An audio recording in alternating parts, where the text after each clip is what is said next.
Hello, everyone. We are here with a news roundup show where we talk about the latest headlines and we hear from you. We want to hear from you and take your comments. Hello, everyone. Whoa, and there's two of me. There's two of me. There's two of me. Now there's one of me again. So let me hear from you when we're going to talk about different stories. We want to get your comments. You can write to me during the broadcast at Lookner on Twitter. That's where to reach me. And thank you to our moderators. We got Lizzie and Angel Shark. I see they're moderating. Thank you. Hey, old Raj is watching. We got moderating. We got... hang on. Got to open everything up here. Hello to Barbara Danko, Christopher Hastings watching, Roger Bonner, Gloria Perez Seymour. Kimberly Peterson is moderating. She says Reed Timmer is in South Carolina. Hello, Kimberly. Carmen AG, too. Yeah, we're going to talk about tornado stuff. Hello, Cynthia on Twitch and Astra. And Hannah USA and Phoenix Star. Hello also, Julie Huft. Walking Channel. Kisei, Anna Starrett is there. Helio, we'll talk more about Brazil. We will. Short Stack is there. The Princess, Rob G. And others. Matt Danger. Oh, Mark Helton is moderating too. Angel Shark. I think I said them already. Okay, so let's start. I want to quickly, briefly acknowledge that there is possibly tornado stuff going on today. There are no tornado warnings right now. There are a couple tornado watches. And others. There's a whoa. I got to turn that down. So there are no tornado warnings, but there are tornado watches. So we will keep an eye out for this. So the two tornado watch areas are in the southeast. You have this area here, which is South Carolina and maybe some of North Carolina. I got to click on that and see.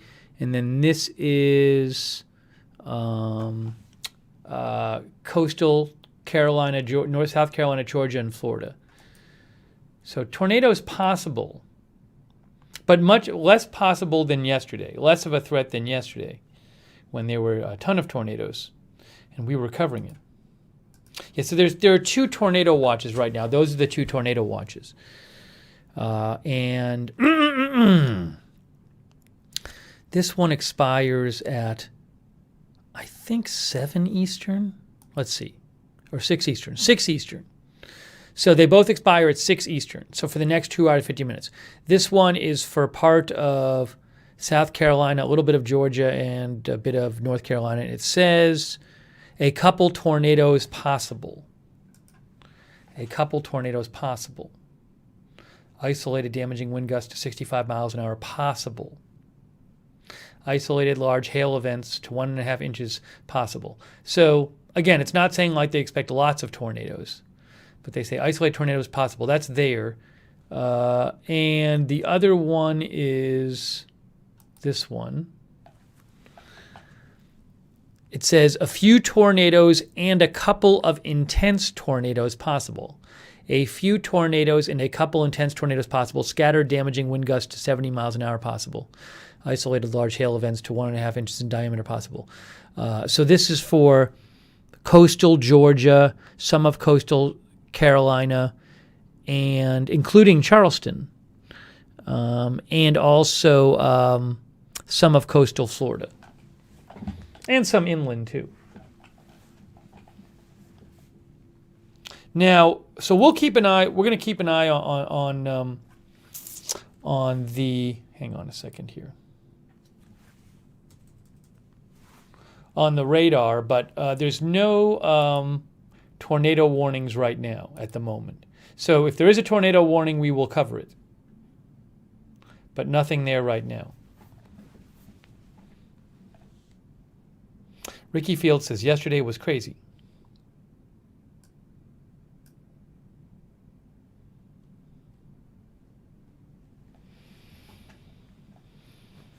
Yeah, there was there was, what was I going to say? I mean, I remember at one point yesterday we checked and it said there were 19 tornadoes. I don't know how many total there were yesterday, but it was in double figures. I don't know if I can quickly find out how many there were yesterday. Let's see.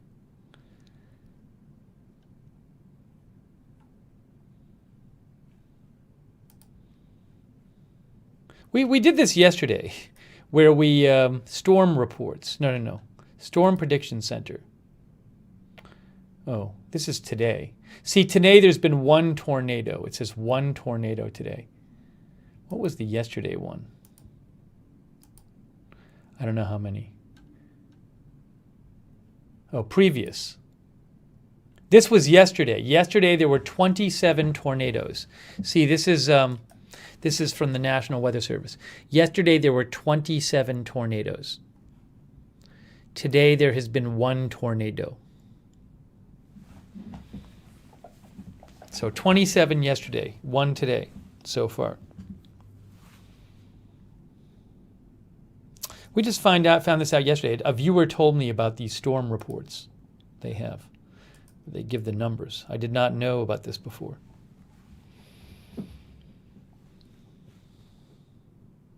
Lou Sykes says going to be a long tornado season. Oh, DDD got the vaccine. Very nice, DDD.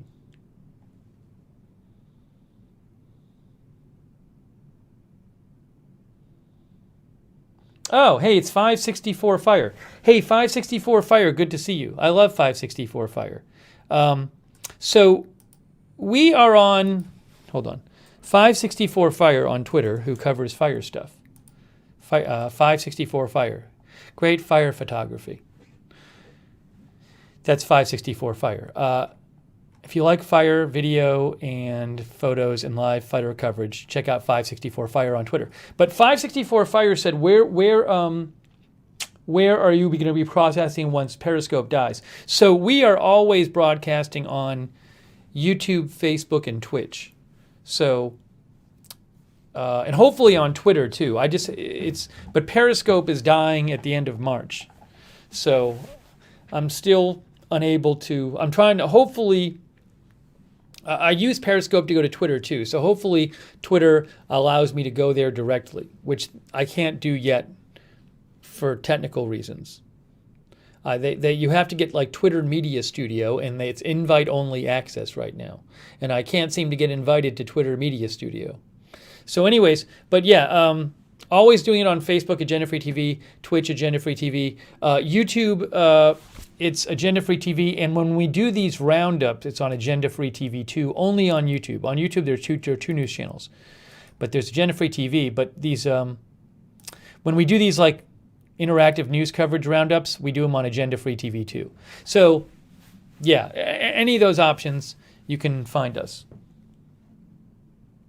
But 564 Fire, yeah, good to see you as well. So, when there's fires, 564 Fire very nicely lets us show some of their coverage. But if you've watched me cover fires before, you might have seen me show some stuff from 564 Fire, who does a great job. At 564 Fire Photo. At 564 Fire Photo. That's what the account is. Stay safe, 564 Fire. 564 Fire says, I moved to Haps and it does it all in one app. Yeah, I just, what I'm going to do is once Periscope ends, I will look into alternatives. I'm at like the limit right now of the number of platforms I can go out to. So I will be, once Periscope ends, I'll be looking into how we're going to replace Periscope. Still Kicking says, 564, my favorite wildfire reporter.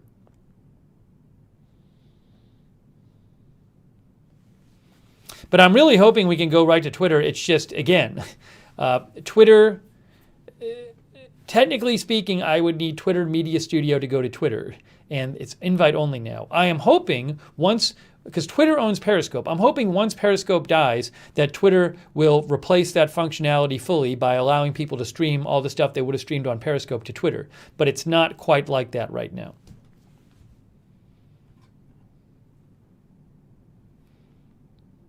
Again, yeah, 560. It's at 564 Fire Photo. That's the account. Okay. Elizabeth G says, I follow 564 Fire. He not only videos, he explains what the firefighters are doing. GK thinks Twitter will roll it in. Jeff, we can do D-Live if we have to. That would be an option. So yeah, thanks for reminding me. I have a D-Live channel. So if nothing else, I mean, maybe when Periscope ends, actually, if we don't have an immediate replacement, I might just start doing it on D-Live just because we already have the account set up. Yeah, I got to figure that out once Periscope ends. We're also going to do like probably a final Periscope goodbye stream at some point, maybe like in a week or so, or towards the end of the month.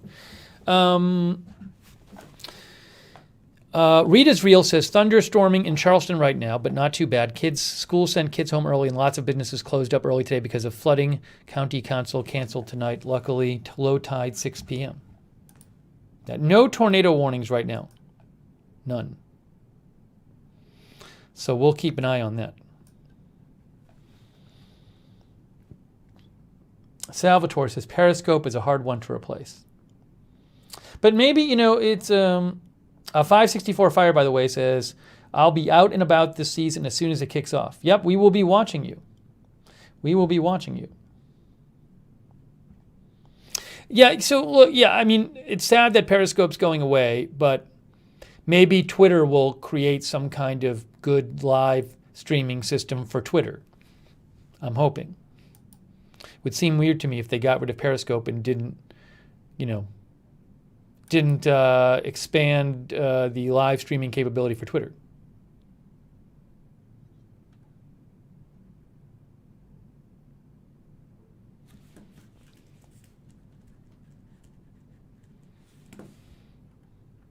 All right, let's talk about. One of our viewers asked about the Atlanta shooting. You know what I'd like to do? There was a short press conference that the Atlanta police gave. It was short. So I'd like to just play it for you. Unfortunately, I didn't even know it was going to happen until right before. C. Michelle Sparks gave me a heads up. I hadn't even seen an announcement about it.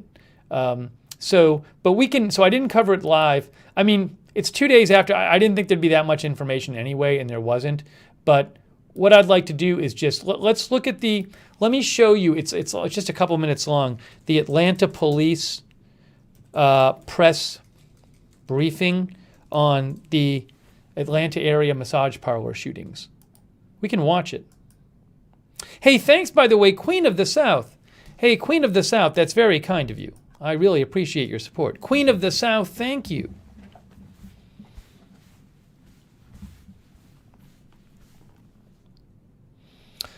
John Ditch, I don't know if Twitter Live generally is invite only, but for what I do, I need Twitter Media Studio, and that is invite only. And I have no way, again, I've asked them about it, and I haven't gotten an invite. Andy Mia, I'm actually in Orlando. I'm not in Jacksonville. I'm in Orlando. All right, so what I'd like to do is, this was short, so why don't we watch? Remember, the story is that, why is it so warm in here? Did like my AC stop working or something? Hang on, folks. I am confused. I'm concerned about my AC because I turned it down pretty low. It should not be this warm in here. I mean, it's a very warm day out here. Huh? Let's see.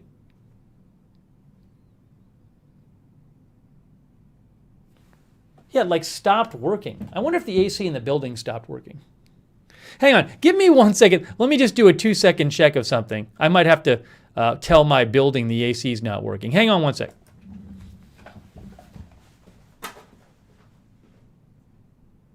Oh, it's on.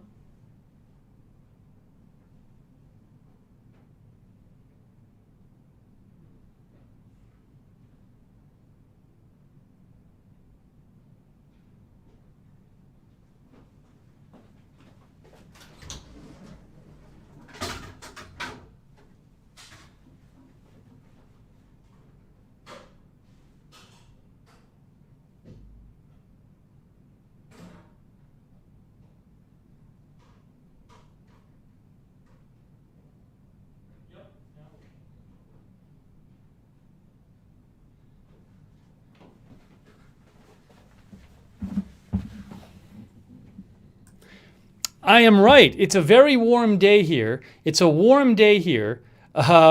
So what I'm going to need to do is take about 30 seconds because the AC has stopped working in the building. There's air coming out, but it's not warm. So what I'm going to do is I'm going to put on the screen. Hang on. This just happened.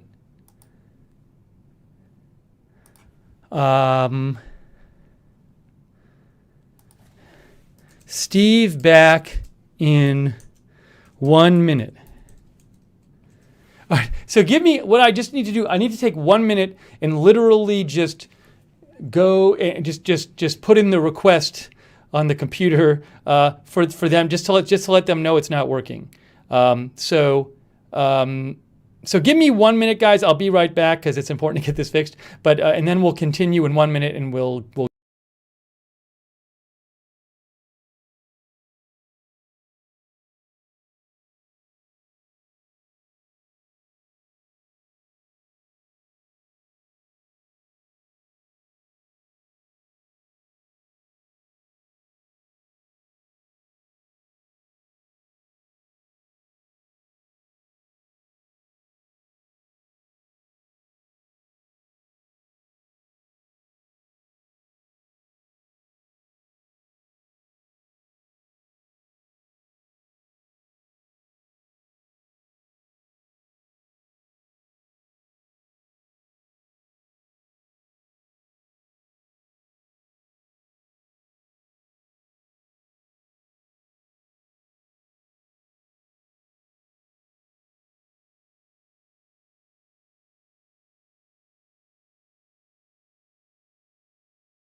I am sorry about that. It was working before. I'm guessing it's in the building. I'm guessing it's not particular to my unit. So I have put in a request. Hopefully they can fix it soon. We'll power through. It is quite warm in here, but we will power through. Madison says it's 88 in Orlando right now. I just checked and it said, yeah, 88 in Orlando right now. So I'm wondering if perhaps it being so warm, people are using a lot of AC and that's affected the building's AC or something. So anyways.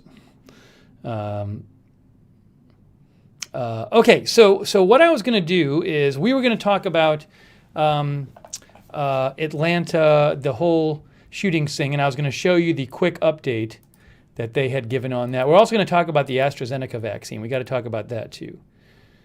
Let's see here. Let's see.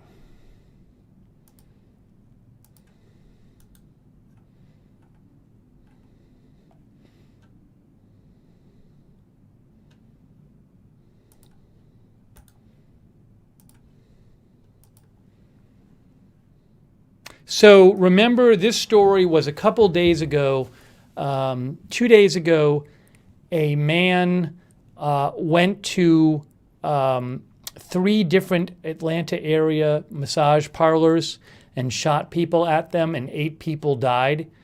Two of those massage parlors were in Atlanta. One was in an Atlanta suburb. So in Cherokee County. So this is the Atlanta police. I assume, they're going to probably be focusing on the two massage parlors that were in Atlanta. This is the Atlanta police. This is their update. So it's pretty short. It's just a couple minutes long. So I wanted to play this, and then we can talk about it as well. I think we should do this. The McCall lady is getting the first vaccine today. Excellent. All right, so let's watch this, and then we'll talk about it too. Hang on. Let's see. Let's see if I can do this. Okay, I'm not hearing anything. That's probably why.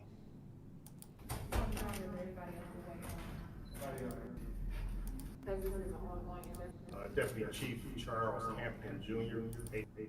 Yeah, I'll make it as loud as I can make it. You might have to turn up your volume a little bit, but yeah, it's not even that long. Okay.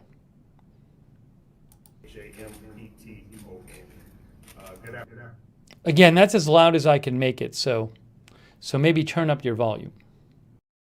Afternoon. First, again, I would like to offer my condolences to the families of the victims of this tragic incident. March 16th, a total of 8 innocent lives were violently taken by the hands of one lone killer.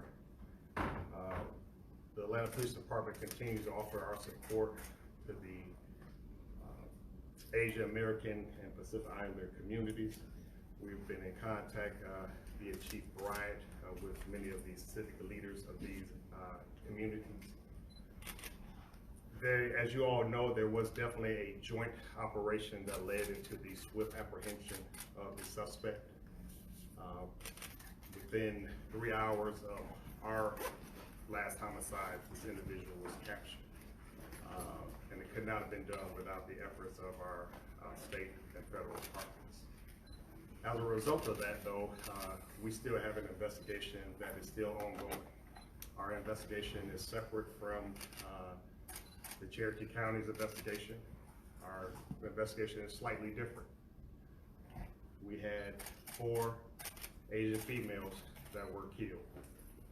And so we are looking at everything to make sure that we discover and determine what the motive of our homicides were. So it's just very important to let you know that we are not done. In most cases of homicides, we don't have a quick apprehension. There's usually a lengthy investigation, especially when there's involving multiple victims. And so again, we're still working very diligently to ascertain all the facts so we can have a successful prosecution, because that's what's most important now. I was hoping that we would be able to release the names of the victims, but we are not able to do that this time.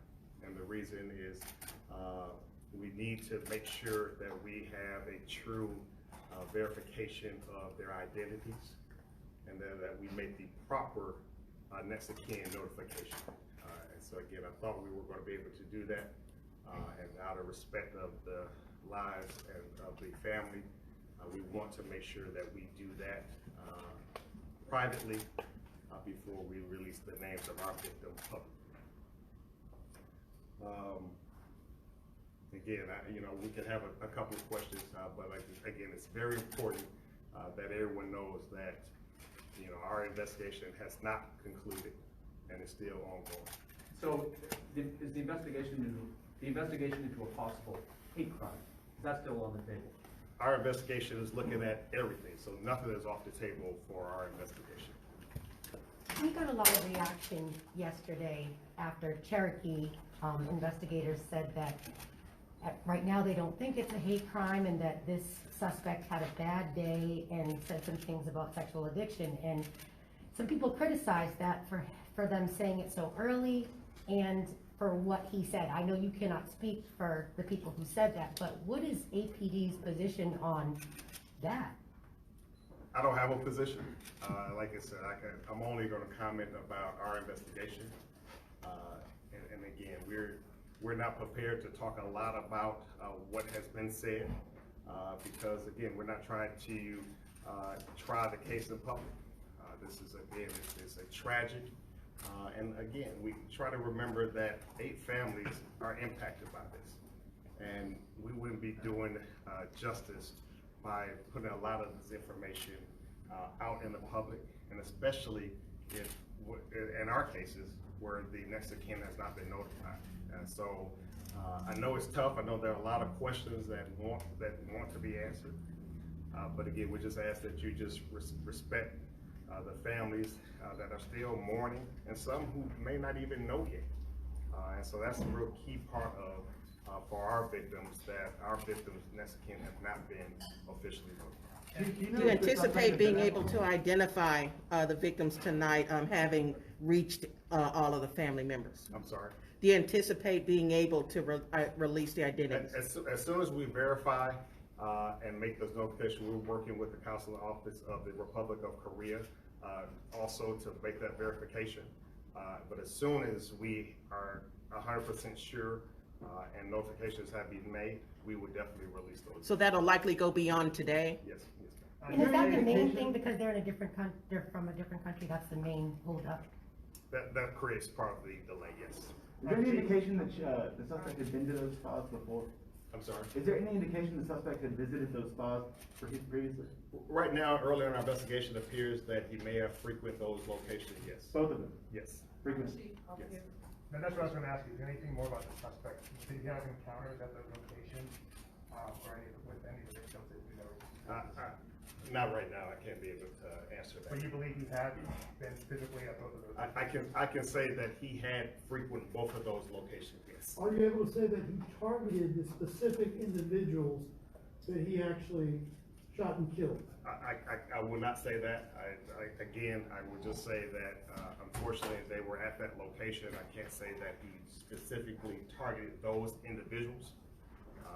But you know, what I will say is that he did frequent, as the question keeps coming up, that he did frequent those 2 locations within Atlanta. And is it also, is part of the problem in identifying the victims, do they not have any family members in the United States, or all the family members overseas in Korea?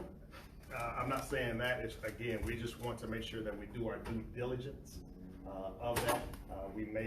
Some family may reside stateside, some may be even here in the Atlanta area.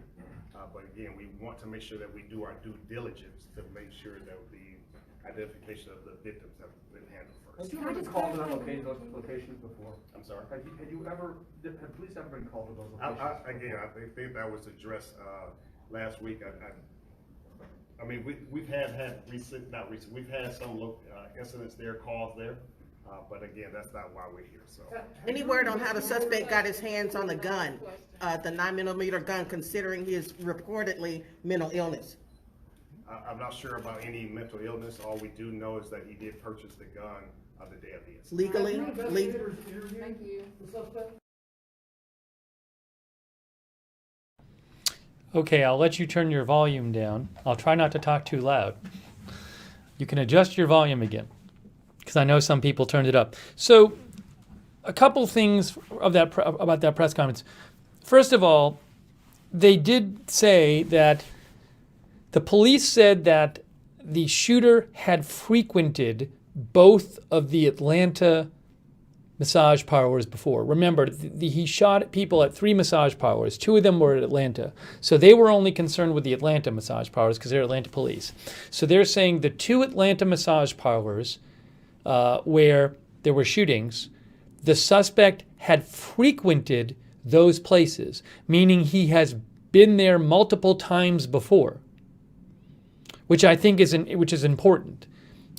I don't know if that had been confirmed before. I don't recall hearing that confirmed.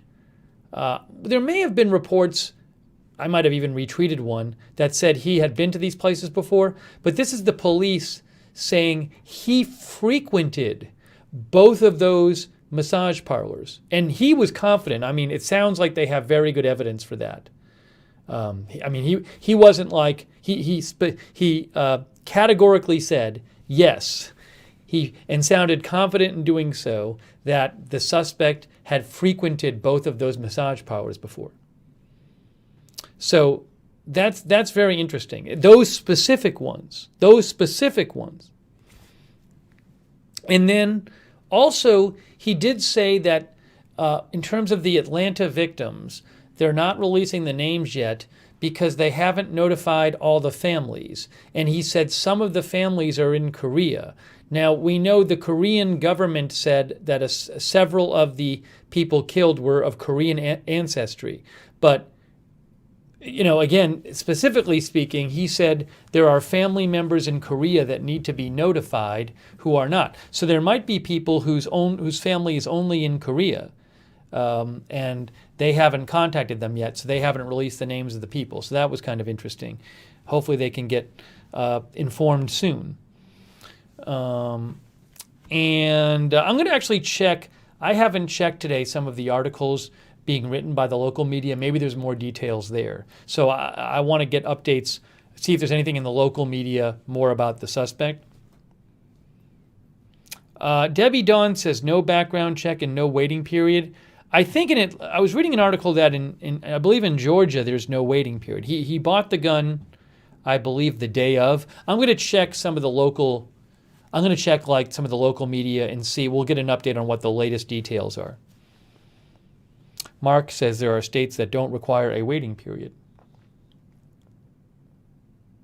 Yeah, this is the shooting 13 at the 3 different Atlanta area massage parlors.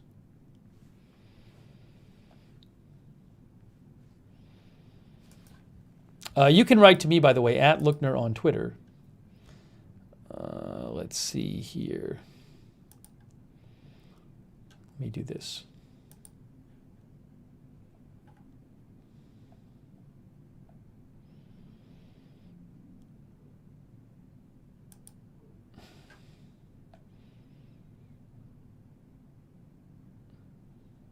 Beth Kennedy said, if he frequented both of those, why was he headed to Florida to shoot more spas had he not been apprehended? So there was a report yesterday, I think in the press conference, that said something like he was headed to Florida to attack more, with plans on attacking more places. And so now, again, I'm gonna check the updates from today. But yesterday, the police said that he told him that he had a sex addiction, and that these type of places were enabling it. So when they said he was going to Florida, was he going to Florida to places he was familiar with? Maybe he had been to some sort of places in Florida like this. I don't know, or I don't know what his exact quote-unquote plan was, if this was indeed his plan, if he's telling the truth to the police. So that's a fair question. Again, I'm going to take it in a second. I'm going to look at the local media and see if there's new reporting today on all of that.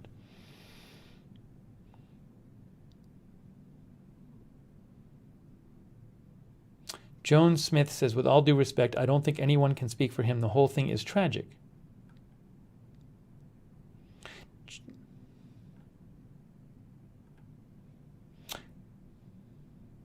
Yeah, Joan Smith says it was already stated in yesterday's update the suspect claimed he felt the massage parlors were too much of a sexual temptation for them and wanted to get rid of them.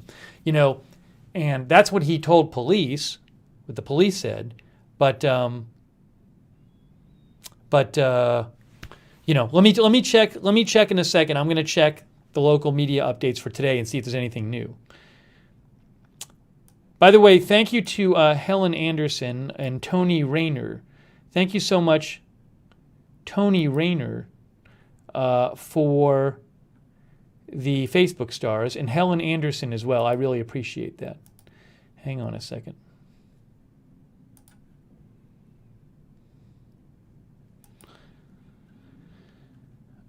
Hang on.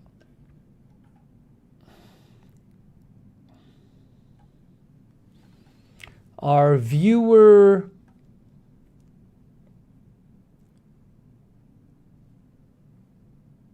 Oh.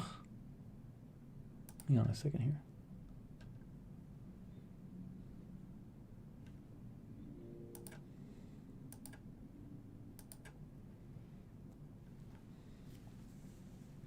Our viewer Roger Bonner says some crazy guy was caught near the vice president's house yesterday trying to kill her. I don't know that he was trying to kill her, but there was a man arrested near the vice president's residence. She was not there yesterday, so maybe if we have time, we'll talk about that.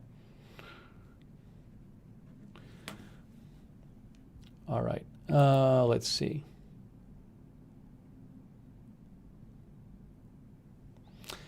Obaomi says, doesn't mean he's xenophobic towards Asian women if he was a frequent customer. So that is something the police are looking into, whether it was a hate crime or not. It might ultimately be difficult to tell. This is going to be, you're going to have to look at his social media, what he told other people, interview people who know him, check, did he send emails recently? What were his experiences with people? Are there people they can talk to at those places who are still alive, who can give an insight into him? I don't know if there's going to be a clear answer to that. I do not know.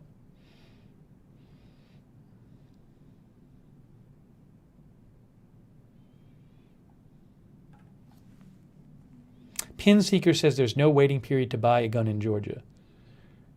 Let me show, about the mental illness thing, Haas says history of mental illness. I hadn't heard that yet, but maybe I just haven't read the reporting on it. So let me show you this. See now, look. So Atlanta Journal-Constitution said breaking spa shooting suspect had visited Atlanta locations before, cops say. Yeah, so I said I hadn't heard this. Again, in the press conference, they said he had frequented the 2 Atlanta massage parlors. I wonder if he'd visited the third one, where the shooting was too. Let's see what they say here. By the way, thank you, Kisei. Kisei says, such a horrible story. Yeah, it's terrible. Thank you, Kisei. I appreciate that. Police on Thursday said that the suspect had visited both of the Atlanta locations in the past. And they said frequented. Frequented. That's really interesting. It's not like he'd been there once. Frequented. So he knew those places well. He knew those places well. The police couldn't say, they didn't, he basically said they didn't know about whether people were targeted who were shot. Okay, let's see here.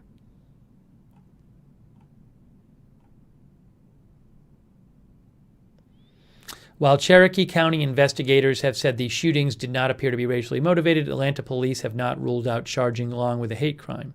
Nothing is off the table, police said. Let's see here. At a news conference yesterday, Cherokee County, remember this happened in a couple different counties. It happened in Atlanta. I believe it happened in Fulton County. That'd be my guess. Most of Atlanta's in Fulton County. So it happened. One was in two of the massage parlors were in Atlanta, and one of them was in Cherokee County. So yesterday, Cherokee County investigators said Long had a sex addiction. Well, strictly speaking, they said Long told them that he had a sex addiction and that he frequented the types of businesses targeted in Tuesday's shooting, reportedly calling them a temptation he wanted to eliminate. So did he, had he, I don't know that we've heard whether he's been to the third massage parlor yet, but maybe, the second, and so the first of the three, but the 2 in Atlanta, the police say he's been there a bunch before. So maybe it'll turn out that that all 3 of the massage parlors were places he had gone to a lot before. The gun used in the shootings was purchased hours earlier at a gun store in Holly Springs. Where is Holly Springs? Is that near the first one? Holly Springs, Georgia. That's in Cherokee County.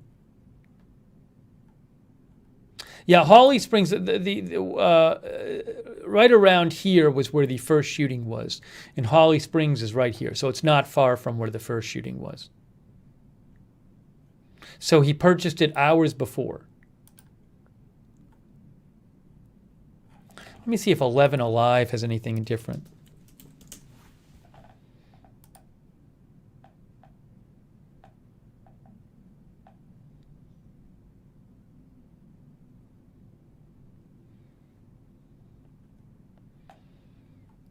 I was looking.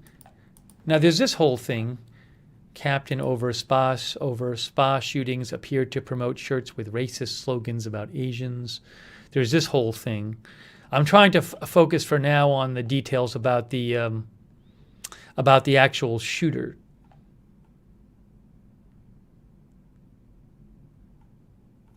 Now I'm looking for more details about the shooter himself. Maybe we'll talk about the other thing in a second. Anyways, let me know your thoughts on this at Lookner on Twitter.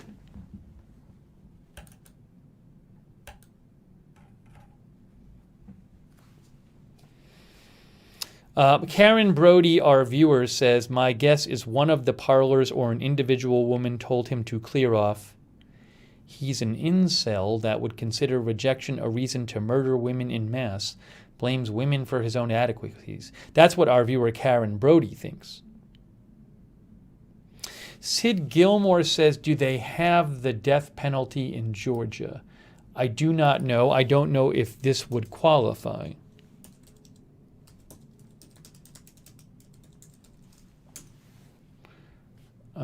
It is legal in the state of Georgia, says Wikipedia.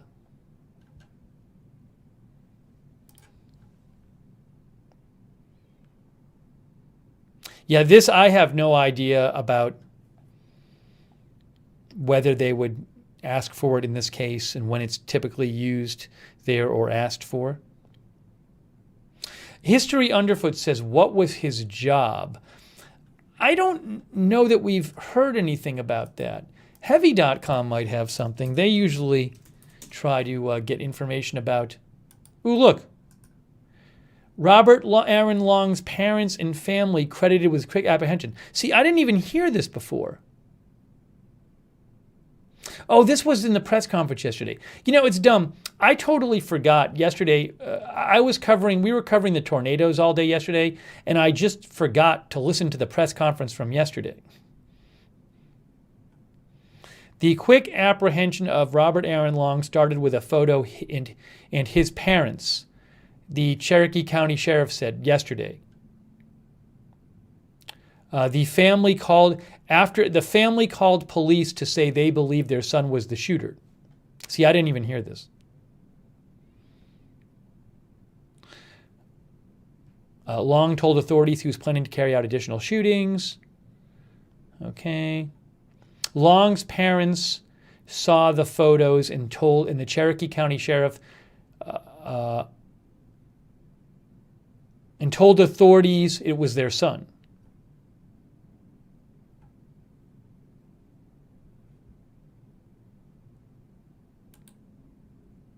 Let's do this. Hold on. Now, this was from yesterday. How is the volume on this one? How's the volume on this one, by the way?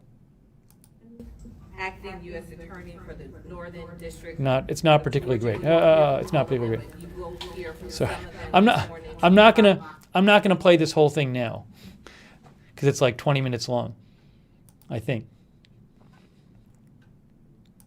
What we can do is play the part. You know what we can do? There's that part where which one is it?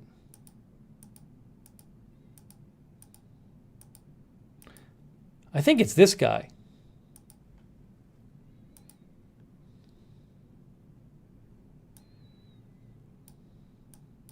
Let's play. I think this might be the Cherokee County. Is this the Cherokee County Sheriff? Let's see. Yeah, let's look at this. Let's look at this. Hold on a second. Let's maybe watch like a couple minutes of this from yesterday. I never saw the actual presser. Hang on. Let's see what she says.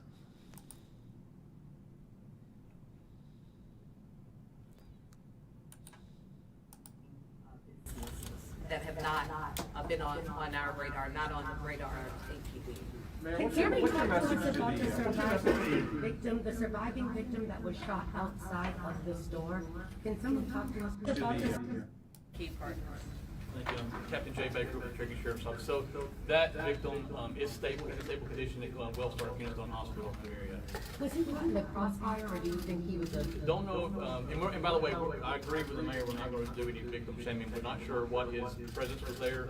And the other people that were killed at the location, we're not going to say whether they were employees or whether they were there just by happenstance. So just don't want to go into that at this time. I do have a press release with their names that we will give y'all when this is over with. So Is that the only survivor?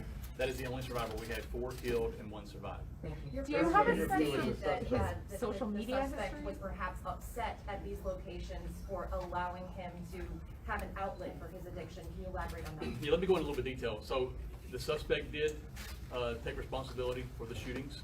He said that early on, once we began the interviews with him. He claims that these, and as the chief said, this is still early, but he does claim that it was not racially motivated.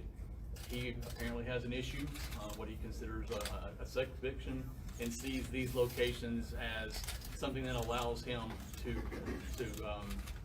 go to these places, and it's a temptation for him that he wanted to eliminate. Like I said, it's still early on, but those were comments that he made. Did he discuss any kind of religious motivation for this, or was he Not that I'm aware of. religiously? Not that I'm aware of. Or political? None political. I've heard nothing about politics. Any sense of his social media history? Is that something you've been able to look up? That's something that investigators, they've been working on how long, and that's certainly one of the things they'll be doing. Sheriff, did you have the sense that he understood the gravity of what he did? When I spoke with investigators, they interviewed him this morning, and they got that impression that yes, he understood the gravity of it, and he was pretty much fed up and kind of at the end of his rope, and yesterday was a really bad day for him, and this is what he did. Remorseful? I'm not going to go to. I don't know if he was remorseful or not. He's a pretty young guy. Was he a student? Does he live with his parents? 21 years of age. It's my understanding he does not live with his parents. I don't know who he was living with at the time of this incident. Was he employed? I'm not aware of that either. Sir, just 2 questions. Just to be clear, the suspect has admitted to the shooting event. And Yes. second, yes, he has? Yes. And secondly, there was indication that the family notified you. What indications or what reasons did the family notify you? We put out an image of a possible suspect very early on in this incident, and we were notified by his family, who were fully cooperative, and we are greatly appreciative of their assistance in this matter. I'm sorry, did you say earlier that? Was the image from the surveillance? Surveillance cameras, there were several businesses there, and we were able to get images from those. And then you also ID'd his car also from the surveillance? The car, and then of course, obviously, we were able to get the parents who identified it from social media that was their child. You mentioned Florida. Did Were you there say any- earlier did that- you mention any particular businesses that he was going after? Just my understanding, it was some type of porn industry in that state that he was wanting to go do some similar act in that location. No additional details at this time. I'm sorry, to clarify, did you say earlier that in interviewing the suspect, he said it was not racially motivated? He did make that claim.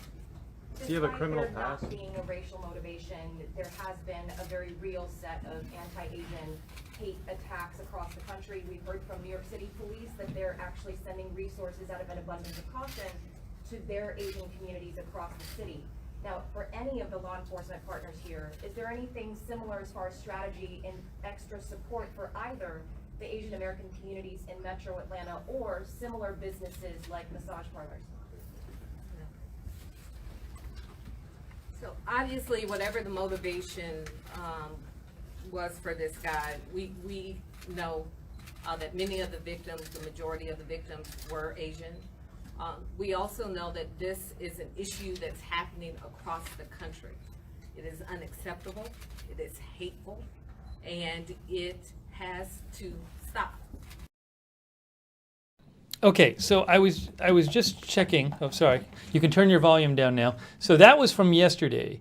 I was just checking to see what the police said, so as you heard,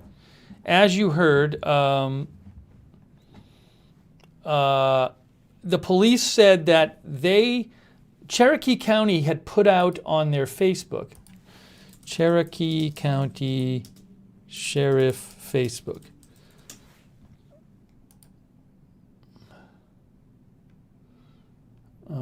I assume this is it. Yeah. So when we were covering the shootings, we were showing you this, that Cherokee County, about an hour and a half after the first shooting, they put out these photos of the shooter, the shooting suspect, and the car. And what they said in the press conference yesterday is they said the family of the shooter actually saw these photos on social media. The family of the shooter saw the photos on social media. Hang on. And they actually contacted the police and they said, we know that person. He's in our family. And they confirmed, and they said the family was fully cooperative. So that's interesting.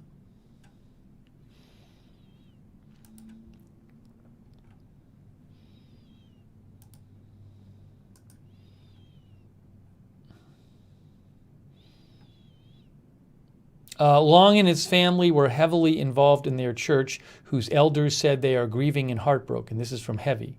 Now deleted social media posts from the Crabapple First Baptist Church paint a picture of Long's involvement with the church, which he attended with his mom, dad, and sister. This is from Heavy.com. The elders of the church released a statement to Heavy.com, which said they are grieved and heartbroken about the shootings and they are distraught for Long's family. The church later deleted its website and its Facebook page. It included posts of Long sharing his testimony on video, photos of him and his sister at youth events, his dad at a cookout, and events his mom organized. His mom once organized a movie night at the church and wanted to be sure it included a cotton candy machine. So his family was heavily involved with a church. Long was also involved in the church's student ministry team, along with his dad, as recently as 2018, according to minutes from a meeting of the elders. He was one of 11 people on the team, which exists to see students receive Jesus Christ as Lord and walk in him, being rooted in the faith.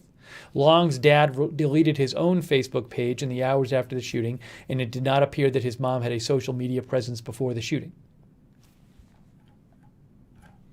So that's some updates from Heavy.com.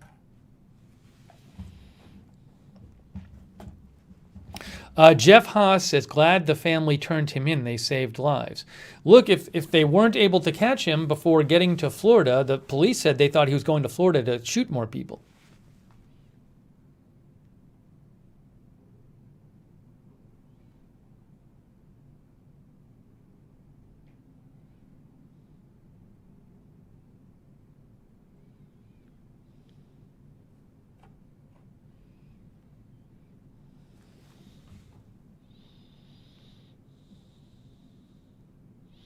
Salvatore says he is in prison now. I forget what I think is it technically jail when you're being held in custody but you haven't been convicted yet? But yeah, he is in custody. Doze Zavada says he could have money problem due to his addiction, costs lots of money. It's interesting, I have no idea how much he was spending at these places, but the Atlanta police said he did frequent the two Atlanta massage parlors where the two of them in Atlanta where he shot people. I'm sure the police will look into that. Was this causing him financial stress? How much did he go to these places? Franstein says sometimes people just crack. Thank you for your support, by the way, to Farva. Thank you, Farva, for your support. Farva says, I personally believe Asian people are the most amazing people on the whole planet. Thank you, Farva, for your support. I appreciate it, Farva.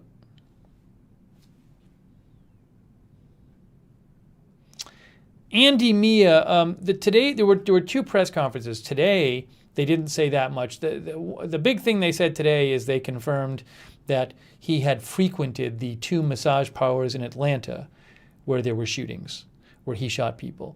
And we played some of yesterday's press conference as well.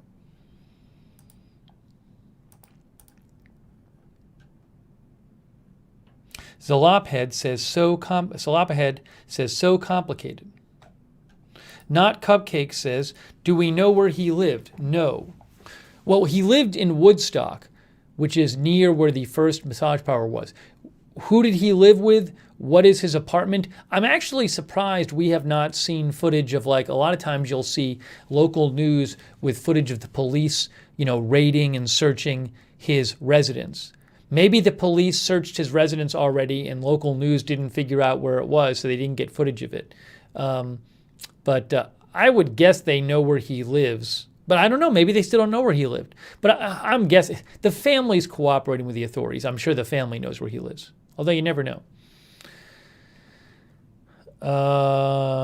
It would make sense he traveled a bit. No. So not Cupcakes. The first massage parlor is he is from Woodstock, Georgia, and the first massage parlor is right next to Woodstock, Georgia, and it's surrounded by businesses that have Woodstock in their name. So I think the first massage parlor where the shooting was not technically in Woodstock, but it was right next to Woodstock. It was near where he lived, near where he was from.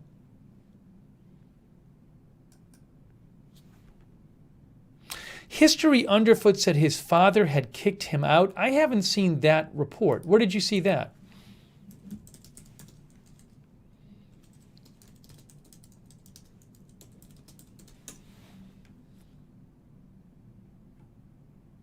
That I have not seen.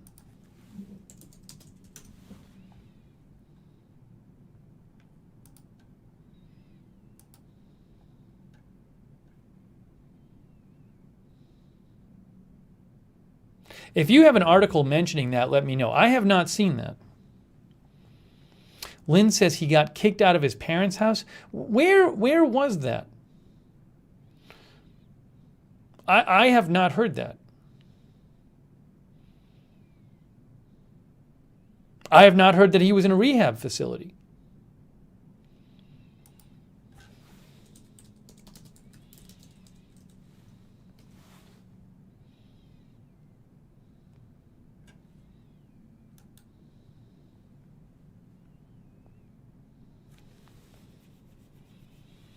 Debbie Dawn says, my best friend lives in Woodstock. I'll have to call her and see what she knows.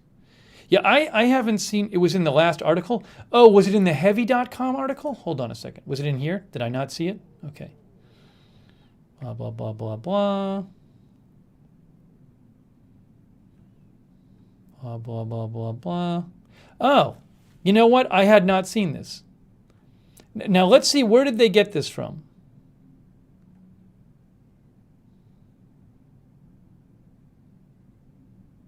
Oh, see, I didn't see this. He had lived with his parents until the night before the shooting, an anonymous 911 call obtained by CNN reported. Huh.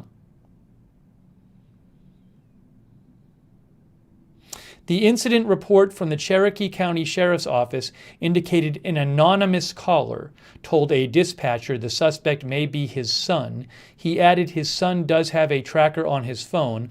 Another anonymous caller said the suspect was kicked out of his parents' house last night and said Long was emotional. So I don't know if that's true. That's interesting.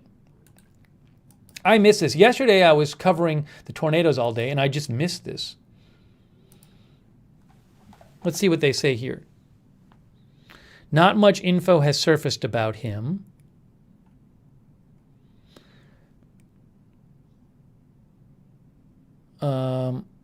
Okay, a law enforcement source said the suspect was recently kicked out of the house by his family due to his sexual addiction, which the source said had included frequently spending hours on end watching pornography online. Huh.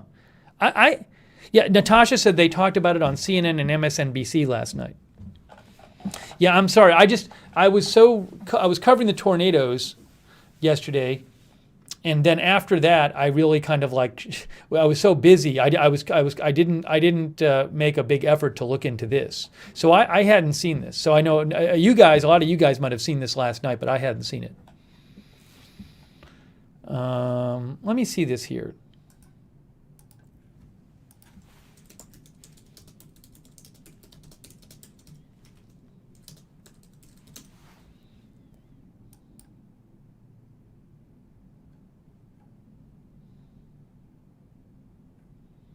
Did CNN post about this? I'd like to actually retweet it if they did.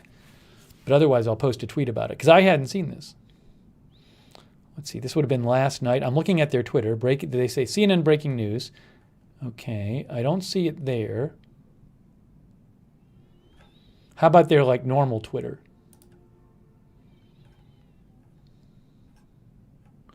Let's see. I'll have to go back to last night. Did they post about this last night on their regular Twitter?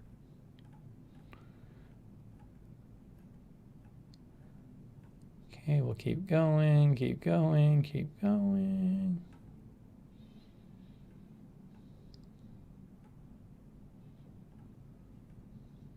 I don't see it there. I'm going to post it.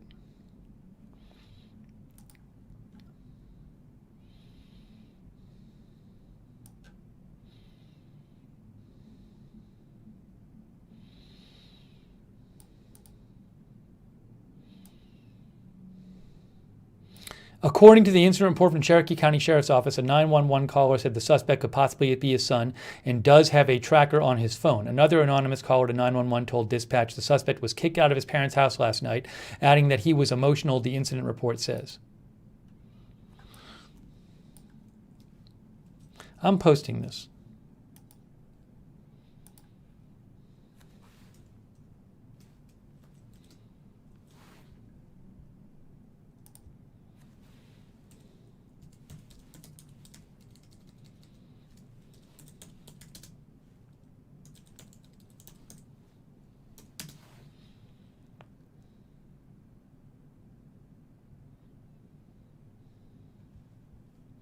So, sorry to hold up the broadcast for a second, but I do want to post this because I hadn't seen it. A law enforcement source said the Atlanta shooting suspect was recently kicked out of the house by his family due to his sexual addiction, which the source said included frequently spending hours on end watching pornography online. And then there's also a report that says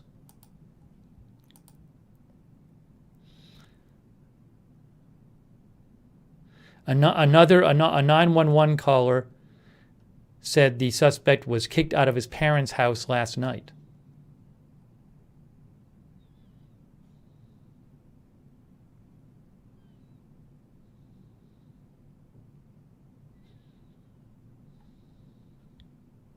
I'm trying to fit this all into one tweet.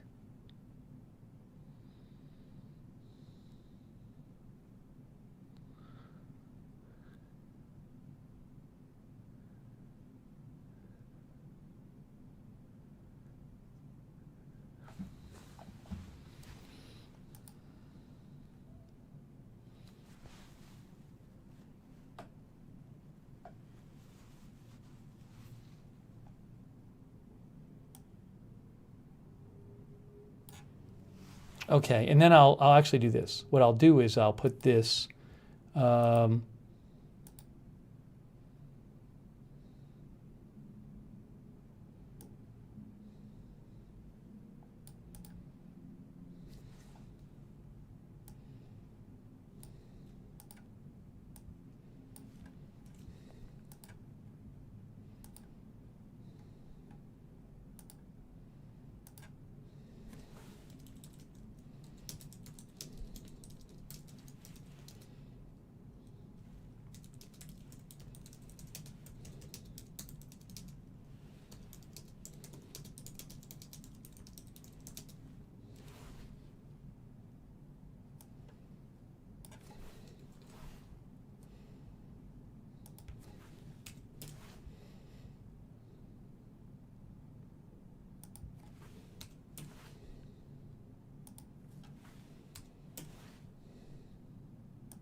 I'm getting all of this posted.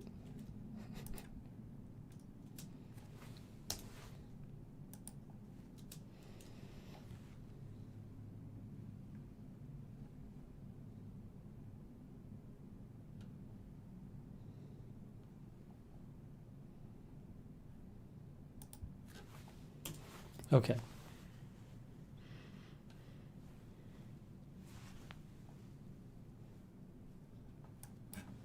This is very interesting. I'm sorry, again, thank you guys for letting me know. I hadn't been aware of this reporting from CNN.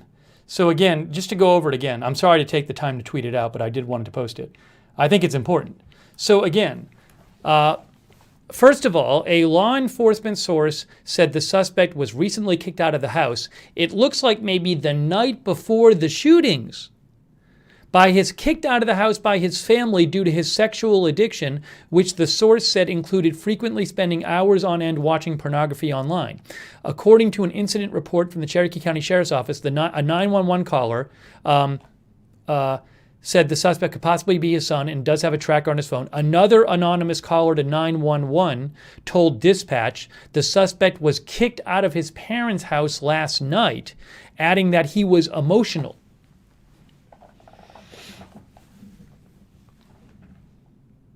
I'm surprised that didn't come up more during the press conference today. We watched the Atlanta press conference today. I would think this would be the big focus, right? It seems like maybe that was the precipitating incident. If he literally got kicked out of his parents' house, for pornography addiction the night before the shootings, I would think that's like a big focus of the investigation. I didn't even hear about it. It wasn't even asked about in the Atlanta police press conference today. I would think that'd be the big thing.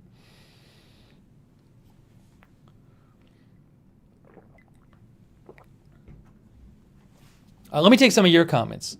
So again, I'm sorry. I'm just getting caught up on this report. I hadn't seen this report. No, I didn't. I hadn't seen this last night. I didn't even see it this morning. Look, I just read to you. I went to Atlanta Journal-Constitution, which is like the big paper in Atlanta, and I read you their article today. This is their big article on this today. Look, it's this. I just read you this article. It doesn't mention any of that. Doesn't mention any of it. I don't think. I read through it before. It literally wasn't in the story. I went to 11 Alive, a big Atlanta. I go to 11 Alive here, big Atlanta news station. It's not there. I mean, I would think this would be a big headline. Do you see the headline? I don't see it.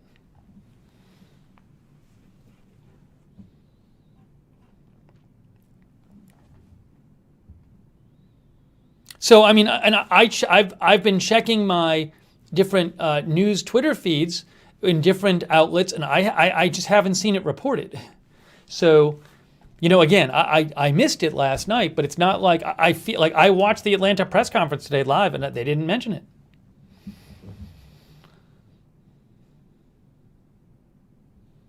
So it's very interesting. I mean, that would seem like a very big deal if the night before if it's true that the night before the shootings, he was kicked out of the house by his family for pornography addiction.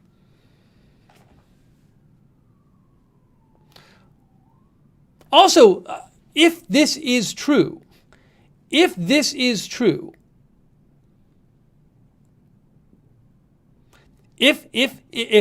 was true that he was kicked out of his house the night before for pornography addiction, that would support his claim that he was targeting these places because they were feeding his sex addiction.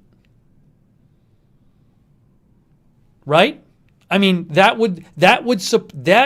if they really did kick him out of the house for being addicted to pornography the night before, that would be evidence in support of his claim that he did this because he was addicted to sex and he wanted to make it stop. He wanted to target the places that were, allowing him to act on his addiction. Which is it's just crazy reasoning, and what he did was absolutely horrible and unforgivable. Well, people have different views on forgivableness. So, but what he did was as awful as anybody can do. But it's very interesting to me. I had not heard that information before. Anon again says, have to agree the press is handling this poorly. There's a rush to spin it as racial. There's a real problem, but not in this case. That's a real problem, not in this case. So what Anon again is saying is, yeah, look, there certainly are, there are, and there have been attacks against Asian Americans, racially motivated attacks. That's no question, and that is a problem. No question. The question is whether this specific incident was racially motivated. I don't know. I said on the original coverage, I don't know. But I mean, this seems like huge information. I'm surprised I haven't heard about it. Now, granted, I didn't read every story on this last night, but we just went over. I literally didn't hear it. It didn't come up today at all in the Atlanta press conference. Why? It wasn't even asked about. Now, to be fair, the Atlanta press conference was pretty short, and the police cut it short. They only went like 8 minutes. So maybe somebody in the Atlanta press conference would have asked about it today.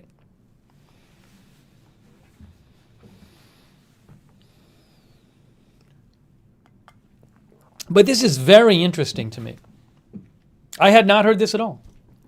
By the way, Farva, I appreciate all of the support from Farva. Farva says, FBI crime lands prove beyond a shadow that addiction to pornography leads to crime. Now, I can't confirm that. But I appreciate your support, Farva. Thank you, Farva.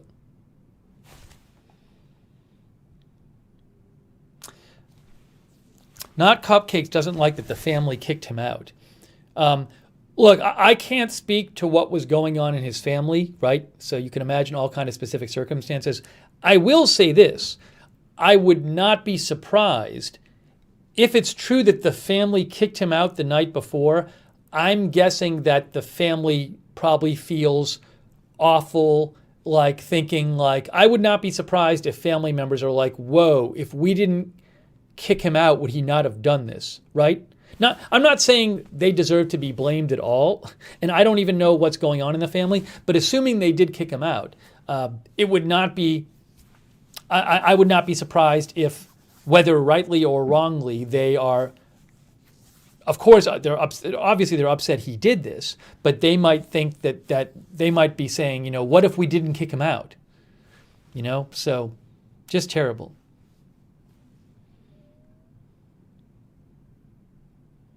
Grim Hades says, all I heard yesterday was that he had an addiction and he saw these places because they made it easy for him to do. Never heard that he was kicked out. And remember, he frequented these places. A whole other question. So the Atlanta police said today he had frequented both of the Atlanta locations, both of the Atlanta massage parlors, where he... both of the Atlanta massage parlors where he had, where the shootings were, where he shot people. So, is it a case where like the family kicked him out the night before for pornography, for addiction to sex, addiction to pornography, and he was just so upset about that, he blamed things. Now he was what was driving him in part being upset about being kicked out of the house. Believe me, I'm not saying this justifies it. Of course not. What he did was abhorrent and terrible. I'm just saying from his mindset, and then remember 2 days ago they said he was going to Florida. He said to maybe the police said to attack some sort of porn-related, businesses or something like that. They weren't really specific. I'm wondering if he spent hours on end watching pornography, right? Was like any of the pornography Florida-based? Might there be a connection between the pornography he was reportedly watching and Florida? Maybe he was watching some Florida-based pornography. I don't know. So I'm sure they're looking into that as well.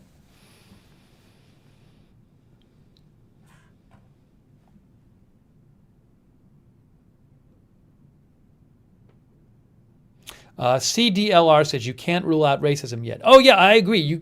I'm not ruling anything out. I'm not ruling anything out.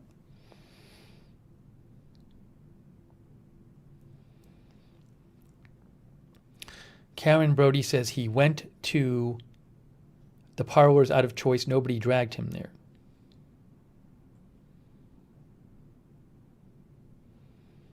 Ann M. said, did they send him to a real therapist or a religious-based therapy? Look, it's very interesting, this whole question about if he was, a law enforcement source said the suspect was recently kicked out of the house by his family due to his sexual addiction, which included frequently spending hours on end watching pornography online. Had he tried to get treatment for this, the family, we've heard reports that the family was heavily involved with the church, and social media supports that. Social media evidence pointed out by Heavy.com. So you can imagine that being a big issue in the family, especially if they were, the family was pretty religious and disapproved of this behavior. So who knows how long what kind of tension this caused in the family? Had he ever been, gotten any quote unquote treatment for it of some sort? No idea.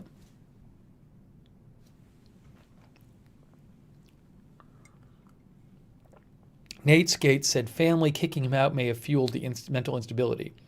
And I'm not blaming the family, of course, but I would certainly like to know was the relation between him and his family a big source of part of what was a big source of stress and distraughtness for him.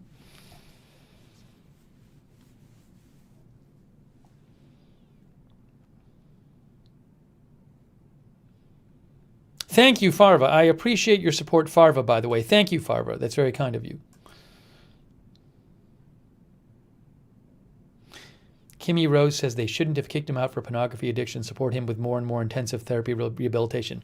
Yeah, and again, I can't really speak. I know, even if this is true about the family kicking him out the night before, I can't speak to any of the specifics about what was going on in the family.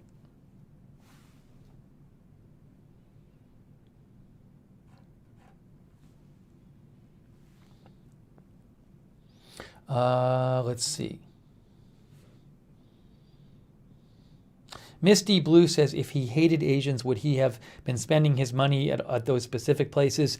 I mean, you can come up with all kinds of theories and interpretations about, that kind of thing. I'm not going to do that. We'll see, I'll wait and see what more results of the investigation are. Someone might say, well, if you go to Asian-based, massage parlors, one person might say that in no way shows you're racist. Somebody else might say, well, if somebody might see the people who work there as lower than him. So again, I can't speak to what his mindset was.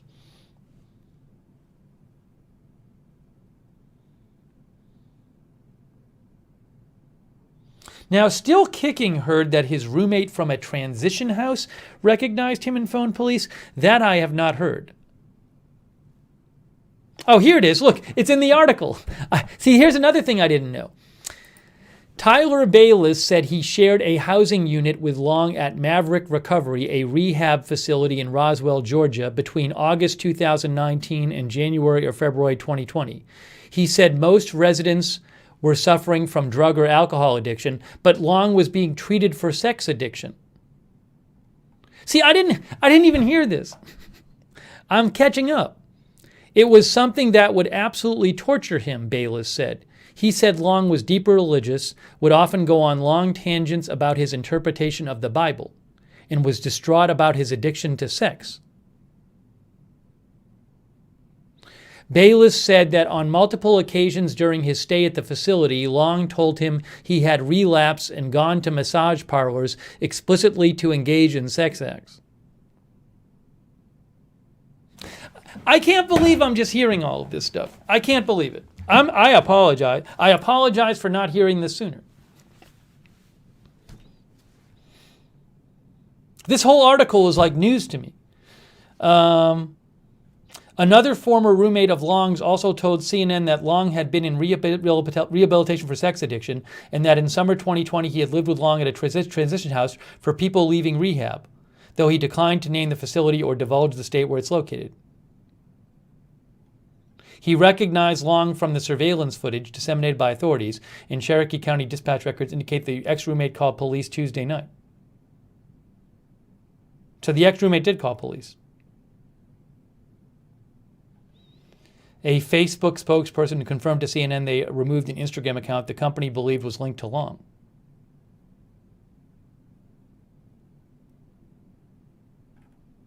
I hadn't even heard this. Has everybody heard this but me?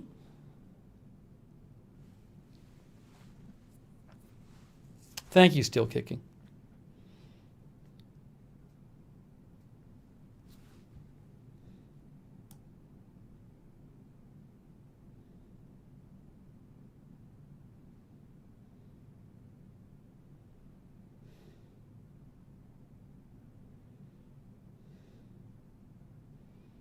Look at this.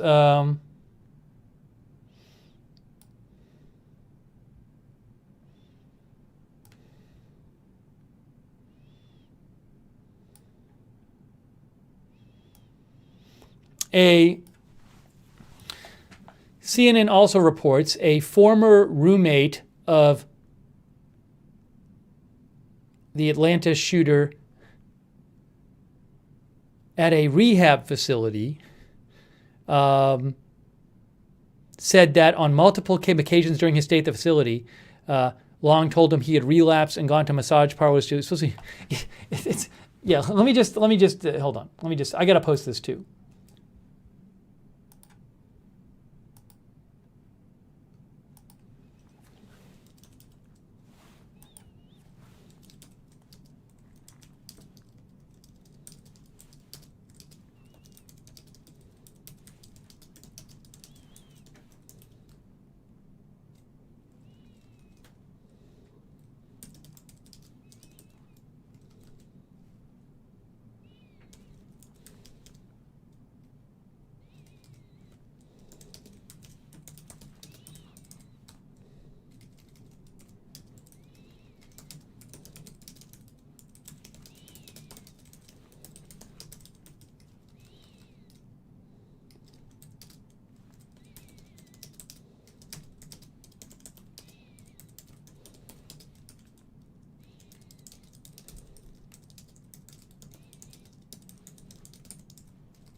CNN also reports that a former roommate of the Atlanta shooter at a rehab facility, where the shooter was being treated for sex addiction, said that on multiple occasions Long told him that he had relapsed and gone to massage parlors explicitly to engage in sex acts.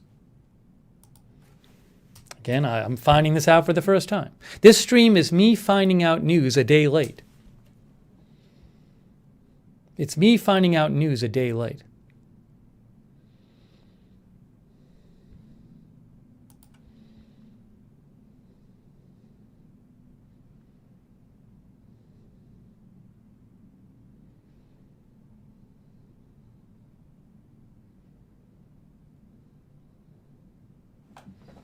So there you go.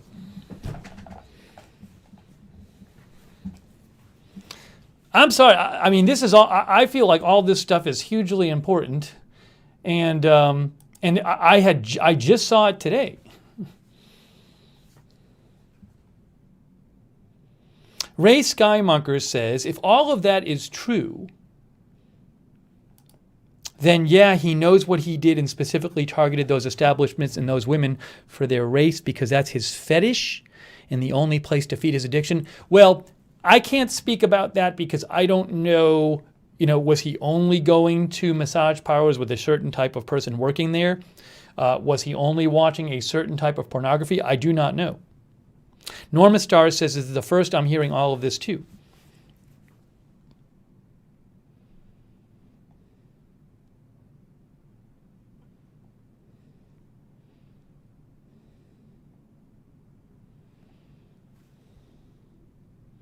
I would have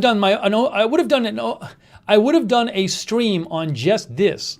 If I had known this, I would have done a stream on just this. I literally found out about it during this stream. Thank you, Farva, by the way. Farva says this is a nationwide problem. I'm confused. Are you saying like sex addiction is a nationwide problem, or like, targeting massage parlors? I'm not sure. Thank you, Farva, for your support.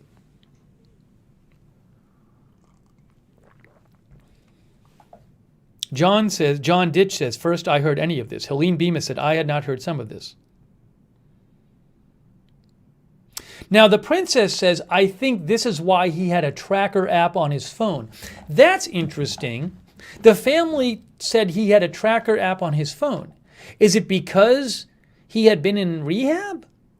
Like, was that a condition of him getting out of rehab that he had a tracker app? Or maybe the family made him put a tracker app on his phone? That's fascinating. Wow.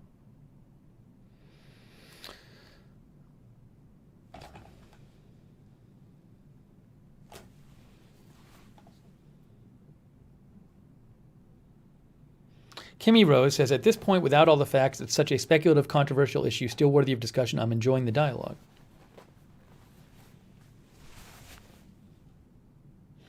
Read is Real says his parents called the police and his parents gave his cell phone number to cops and they tracked his phone down to the other spa. Oh, is that what they did?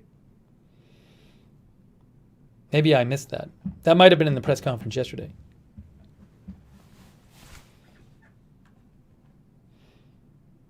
I mean, I'm just saying there is a lot of info out there, a lot of evidence supporting his claim he had a sex addiction. You have people saying, yes, we were in rehab with him where he was getting treated for sex addiction. You have a law enforcement source saying he was kicked out of his family's house because of his pornography addiction. So, in addition to him telling the police, I targeted these massage parlors because I have a sex addiction and these places were enabling it. Oh, and you also have all of this other information, and you have the police saying today, you have the Atlanta police saying today he had frequented multiple times. He had gone multiple times previously to both Atlanta massage parlors where the shootings were. There was another one outside of Atlanta, but they talked about the two Atlanta ones. I mean, all of that evidence just supports his claim. Now, I'm not telling you why he did this, but there's a lot of evidence out there that suggests he did have a sex addiction.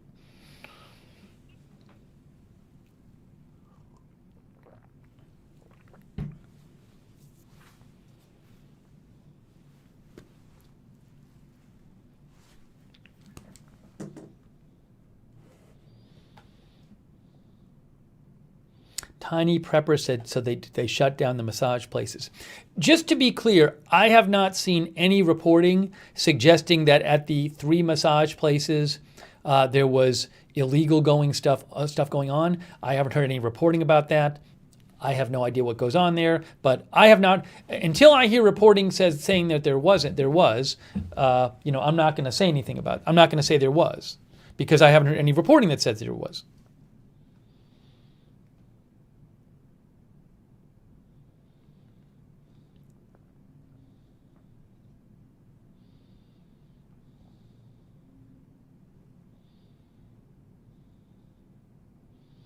Lou Sykes says someone dropped the ball in helping him.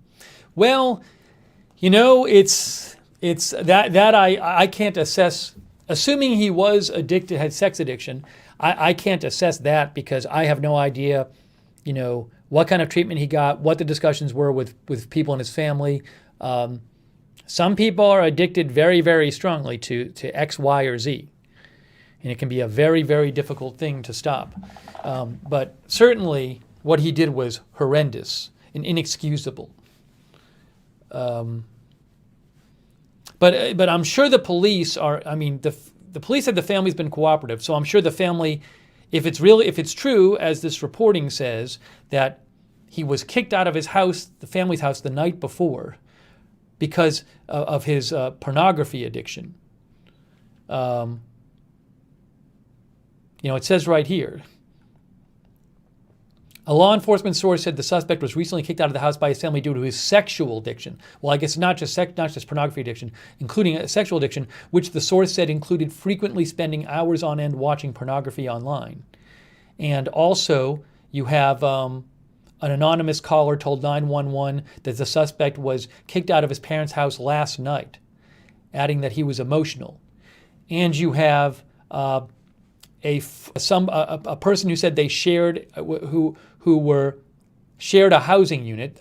So I said roommate because it says shared a housing unit. I'm assuming that means roommate, even if they didn't live in the same room. At a rehab facility, who said the shooter was being treated for sexual addiction a couple years ago, or 2019, 2020, who said it was something that would torture him. Deeply religious person, he would often go on tangents about his interpretation of the Bible and was distraught about his addiction to sex. Bayless said on multiple occasions during his stay at the facility, Long told him he had relapsed and gone to massage parlors explicitly to engage in sex acts. So I'm guessing there is it sounds like if all of this is true, by the way, after hearing Long was the suspect in the shootings, Bayless said he was shocked that his former roommate would do such a thing.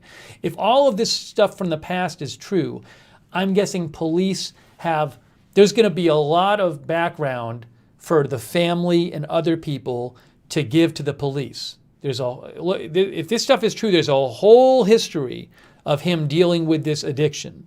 And they'll talk to the family.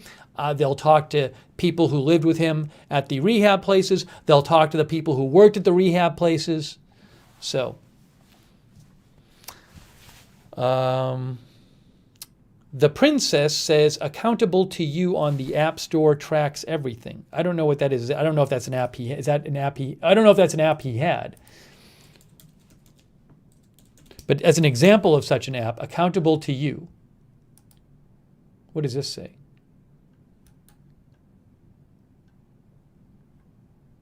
Here's a Google Play one. Accountable to you. What does this do? Monitors your device to keep you accountable. Does it option for background GPS location tracking? So if he had a tracker on his phone, like a tracking app or something, is it something he put there? Is it something the family put there? Is it something the rehab facility put there? Don't know. Thank you, the princess, for your support. Thank you also, Resonics. Resonics says he blamed these establishments for enabling him to fulfill addiction. He decided to take out his anger on these establishments because he was angry that his addiction caused him to get kicked out. I don't know exactly what happened, but I'm guessing that's a leading theory. Given what we know, what we've heard so far, if it's true that he got kicked out of his house by his family the night before because of his sex addiction, and also if it's true that there's a former roommate, if what the former roommate of his in rehab is true in saying he was really tormented by his sex addiction, it certainly seems like a decent possibility that he was acting out because he hated his addiction. Again, that's not an excuse. What he did is inexcusable. It's awful. It's terrible. No one's trying to excuse that. But I'm just saying there's that. I'm sure the police are looking at that as maybe the leading theory. We don't know everything. Maybe there's other stuff we don't know that'll be reported, right? So I don't know as to whether they're being Asian, the victims, most of them, was a factor here. That I can't tell you. We'll have to see what the authorities turn up.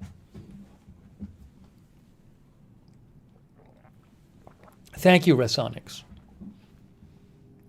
Wow, I did not know all this stuff.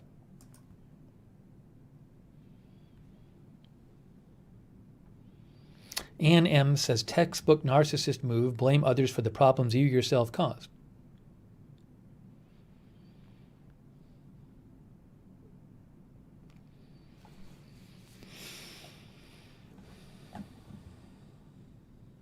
Helene Bemis says, this is a mess. So crazy. I had no idea. I didn't read this one story, but I mean, I have a lot of news. I have a lot of like news sources I follow. And I mean, to me, this is such important information. I would have thought it would have popped up in one of my other sources. As I mentioned to you, I literally read you. Again, I went to 11 Alive. That is the that's one of the major outlets in TV news channels, and they've been doing good reporting on this in Atlanta. There's no headline about any of this. I looked up the article. I don't see anything about it today. I looked up this article here, and it said nothing about it. Maybe there's an article from last night there, but it's not on their page. I went to the Atlanta Journal-Constitution, which is the major paper in Atlanta, and I read through their article about the latest developments. This article said nothing about it. I watched the Atlanta press conference, the Atlanta Police press conference. It was not a peep about it, not a peep. So it's just weird.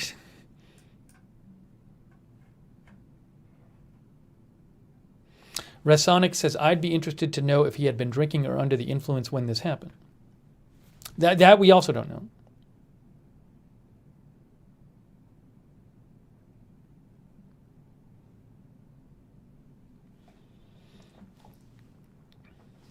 Oric says, kicked out is no excuse to go berserk. Yeah, there's no excuse for going to these places and killing these people, of course.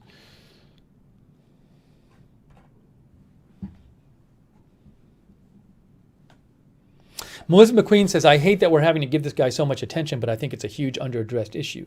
Yeah, it's not. I mean, I think, you want to understand why something like this happens so you can help prevent it happening again.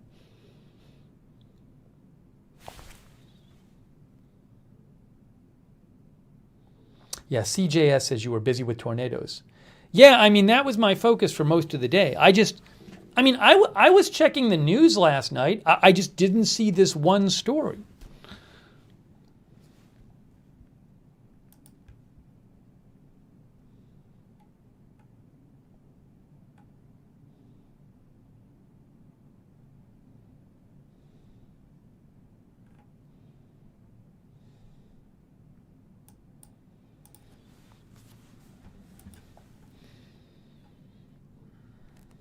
Oh, this tornado warning, by the way, real quick. We have one tornado warning in North Carolina, Virginia. What are we seeing there? Oh, it's gonna, let's see, hold on, hang on.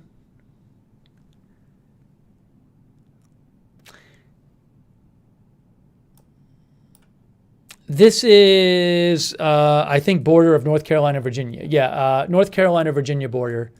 There is a tornado warning.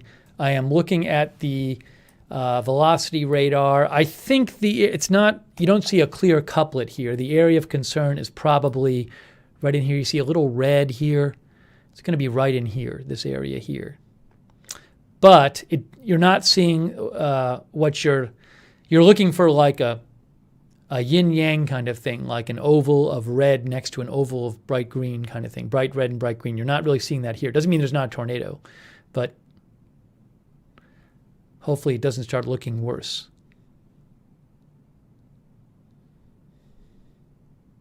How about is there a hook shape on the precipitation radar? Let's see. Yeah, see that hook shape right here? That hook. So, it could be a tornado. It could be.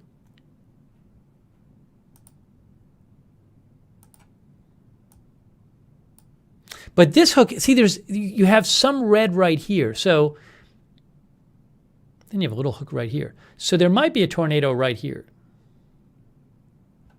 Is there any debris? Debris ball? Not really seeing it.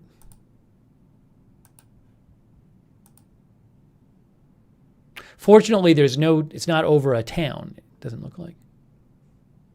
But there might be a tornado, like right here, where that hook is.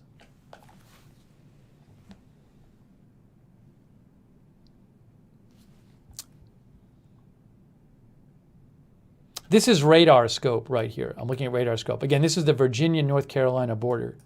Hang on one second here.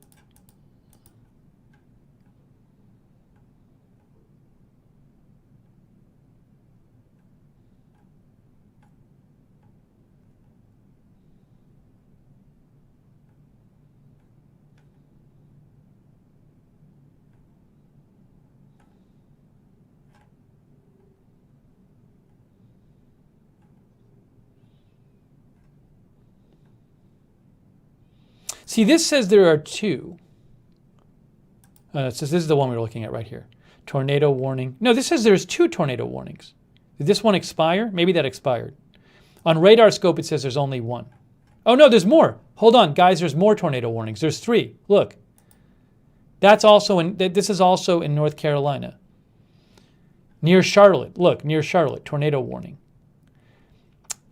I'm not seeing the obvious signs of a major tornado. I'm not really seeing a hook on the right. On the left, I'm guessing they're worried about like right in here, but I'm not seeing the clear couplet we're looking for. It's going to be that right there probably. And then the third one there's a third one in North Carolina. This one. Greensboro. Look, Greensboro. Ooh, I don't know. There could be a tornado in here. See the blue and the red next to each other? Right in here. Right in here. Huh.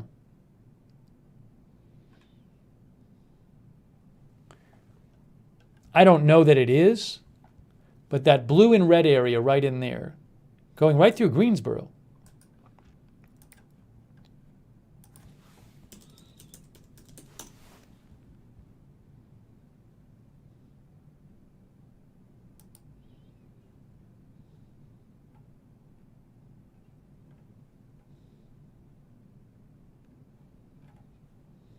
Yeah, Radar Omega had posted this tornado warning, including Greensboro.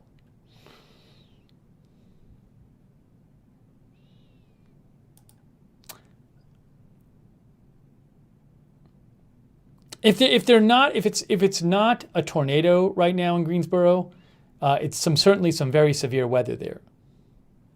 I think those are the 3. If I pan out here, you'll see.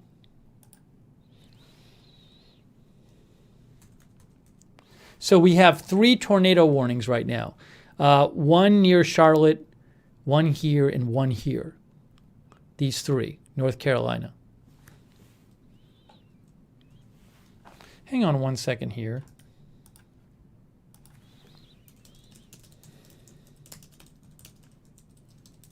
Yes, John Ditch says just a storm alone can cause damage.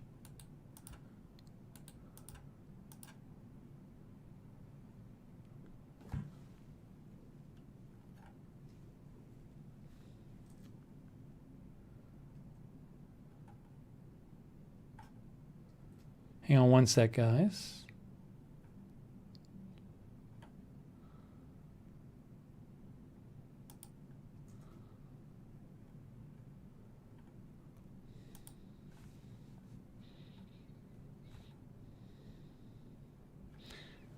I'm not hearing reports of like tornado on the ground. Let's see. I'm looking for updates here.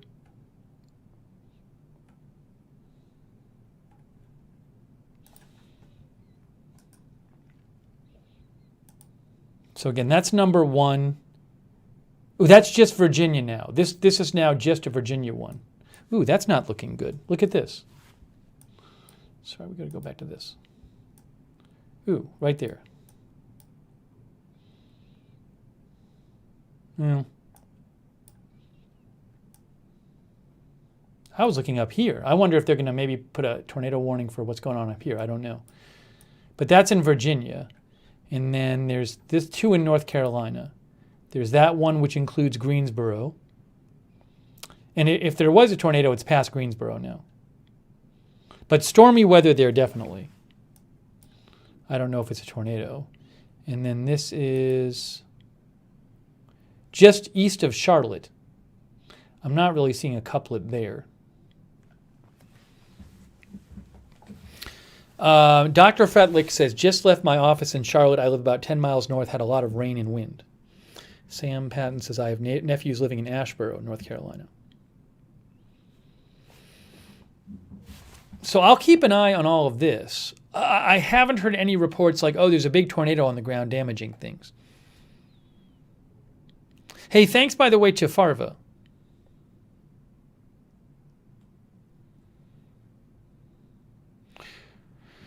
Farva says the FBI profilers are renowned not only here but in Russia and China for their ability to identify certain people meeting criteria. Now, is the FBI involved in this investigation? I don't know if the FBI is involved in the Atlanta investigation. I think the ATF is.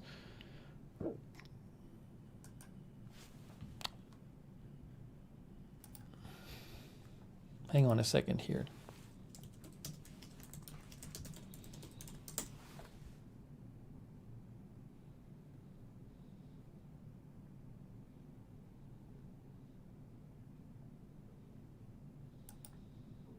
I don't know if the FBI is part of the investigation. Let's see here. Hold on. FBI. FBI prepared to investigate possible civil rights violations. An FBI spokesman on Wednesday said the Bureau stands ready to investigate the deadly shootings if evidence emerges pointing towards a criminal civil rights violation. They can't just investigate if they want to. It has to be. They can only investigate if there's a suspicion of a federal crime. The statement suggests that so far federal authorities are deferring to local investigators and prosecutors and have not formally opened a civil rights inquiry into the shootings. That's from Washington Post. Oh no, ATF. I'm sorry. The ATF thing. That's not. The ATF thing was, I think, a different story. What story was it? What were we talking about recently? We were talking about something else. I got confused in my mind. What was it? Was there something that happened a couple days ago? What were we even covering? I'll have to look it up. I was thinking of a different story. Ontario, California. The explosion in Ontario, California, the fireworks explosion, I believe the ATF was getting involved with that. That was stuck in my brain. It wouldn't be the ATF. I'm not aware that it would be the ATF for this. It was the explosion the big explosion with the fireworks. Yeah, thank you, Lizzie.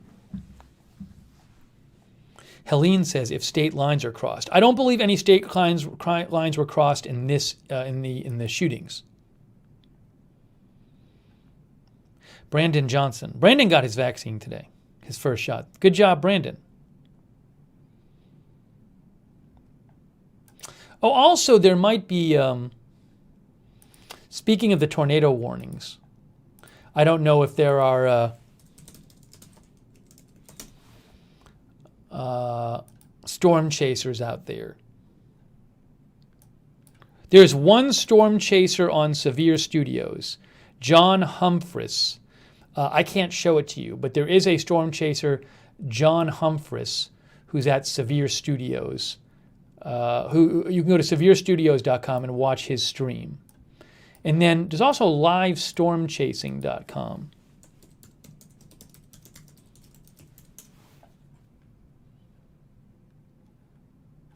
If you go there, you can find different storm chasers who are streaming. But there's one person at Severe Studios, John Humphreys, who is live streaming from North Carolina.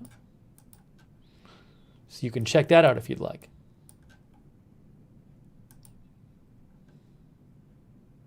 Go to severestudios.com.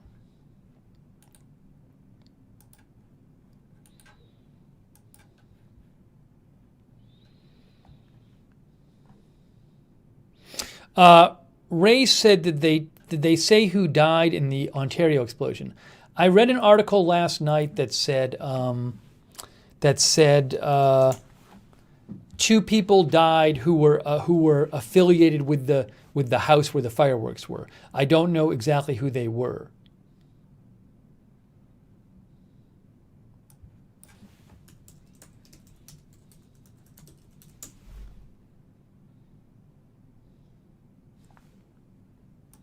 Here, look. 2 missing in Ontario explosion. 2 men described by, this is KTLA, 2 men described by police as missing were identified. Oh, they were identified. Okay.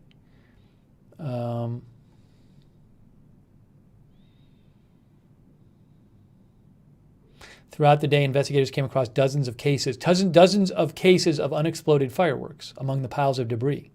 We have collected approximately 60 27-gallon boxes or cases of unexploded fireworks at this point. Wow.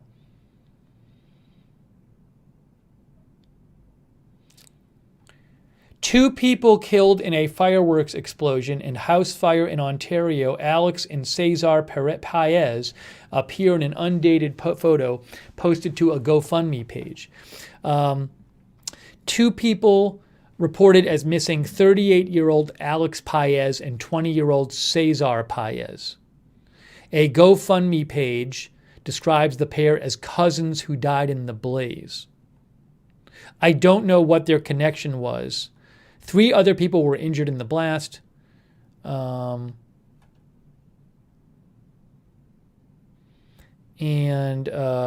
they are associated with the property. Here's this GoFundMe. GoFundMe Alex and Cesar Paez. Certainly condolences to their family if this is them. The Paez family tragically lost the lives of 2 beloved family members, my brother Alex, 38, and my cousin Cesar, 20.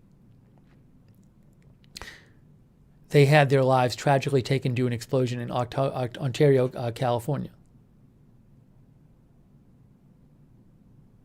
So again, I can't confirm this GoFundMe. All I can tell you is that it was linked to in the article in KTLA. But certainly, if they're the 2 people who died, condolences to their family.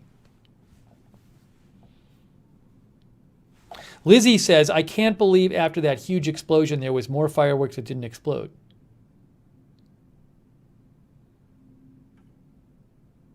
Yeah, they said as of yesterday, they said they collected approximately 60 27-gallon boxes or cases of unexploded fireworks. 60 of them. 27-gallon box, how big is that? That's a 27-gallon box. Look, this is a 27-gallon box right there. The dimensions are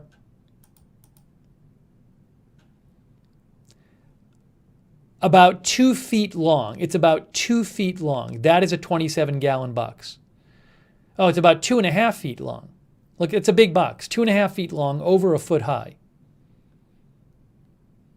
That's at Home Depot. So they have collected approximately 60 of those of unexploded fireworks.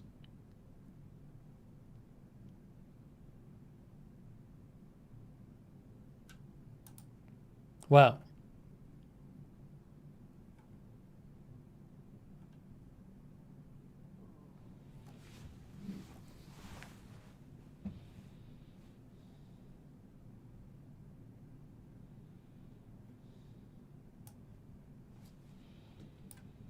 I want to post this, actually. Fire department's bomb technicians were working with the EPA to dispose of unexploded fireworks at the scene of the explosion. Getting rid of them through controlled burns and special canisters. He said that's the safest way to dispose of them. Yeah, Mark said they were, or Sarah Joy said they were lighting them on fire to get rid of them. Or they're exploding them in a controlled way to get rid of them.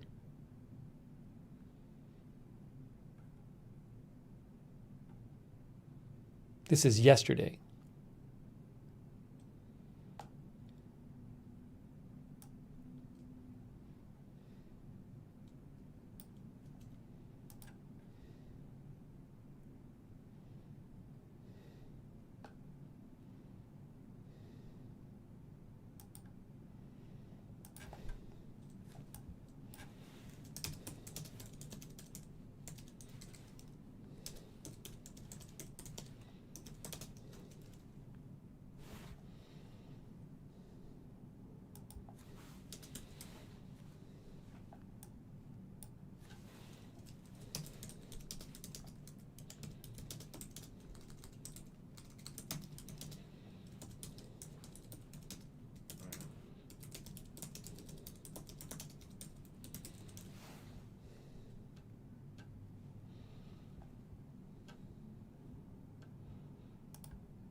That's a lot of fireworks. It is amazing. It is amazing that there's that many unexploded fireworks there. 60 of those boxes. 60 of something like that. 60. How many were in there to begin with? Hang on. I'm going to take some comments from you guys. Sorry.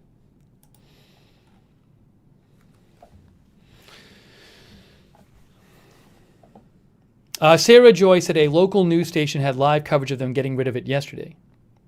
Rita's Reel says, were they self-produced fireworks or were they brought elsewhere and sold there? I don't know what they were doing with them. I have no idea what they were doing with them.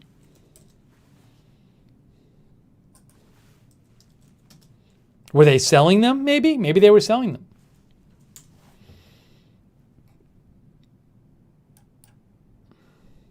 This is from today. Is there anything update today? This is from ABC 7.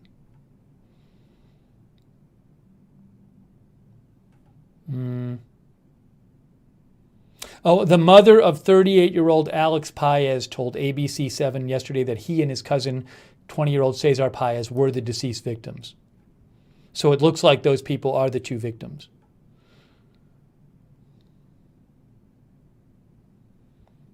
Yeah, they say this is the GoFundMe page. So condolences to their family.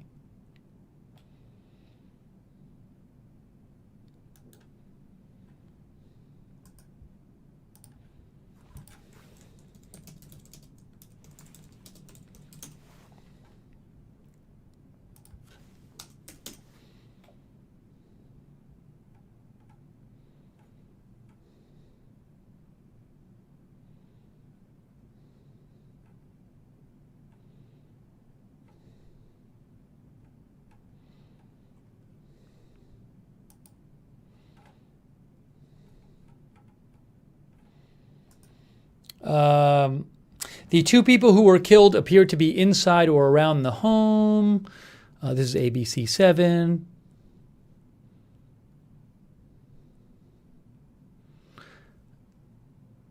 Officials didn't immediately have information about where the cache and the explosion came from or what was happening in the home when the blast erupted. When was this from? This is from today. Cleanup efforts are expected to last days, followed by an investigation into what caused the initial explosion.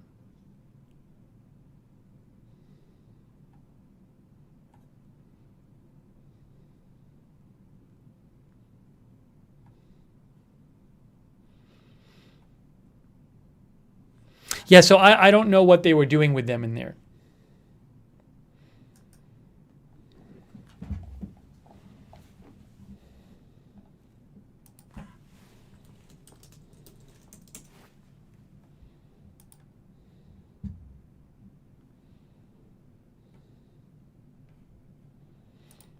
By the way, tornado warnings, there's multiple tornado warnings now. Wow, look, there's like a bunch of them. Look at all these tornado warnings. Hold on. How many we got? We got a bunch of tornado warnings. Look at this. I think there's like 6 of them. Just popping up right now. There's 2 here. Maybe some of them are going to expire soon. There's 2 here. There's 1 there. There's 1. Oh, is that 1 there? Maybe there's just 3. I think there are 3 of them. I think there are 3 of them total, actually. No, look at all of these. Why there's so many? Let's see. Virginia. Well, there are these 2, which is the same place. It's just one after the other. I think they're going to lift maybe this. I don't know. We'll see. This could be a tornado here. These just popped up.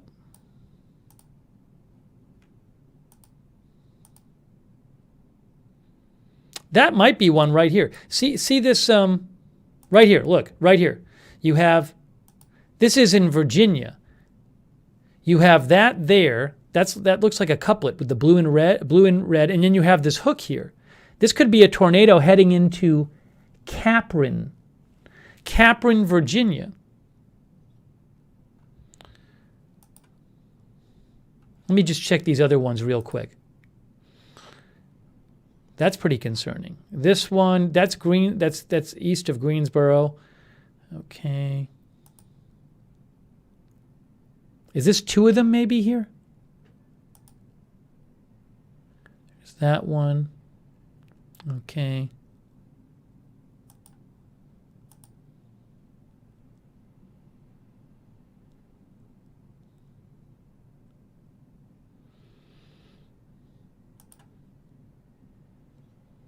This one's that's another one. The one I'm most concerned about is that one in, where's the Virginia one? Did it go away?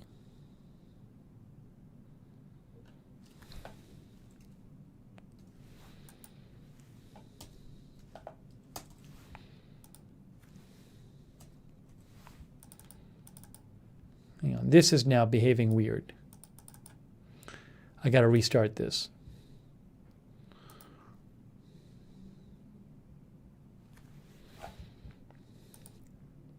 Not that one, not that one.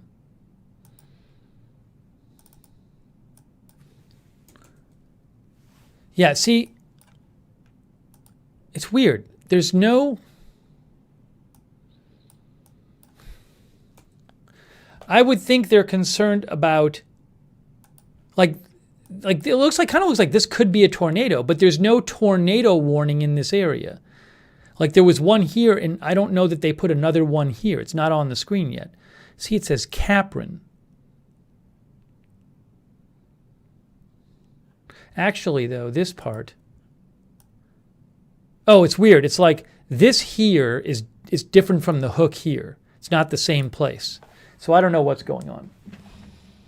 Where the hook is, there's no couplet here. Where the couplet is, there's no hook. So I don't know if there's a tornado there or not. But they haven't put a tornado warning for this area yet.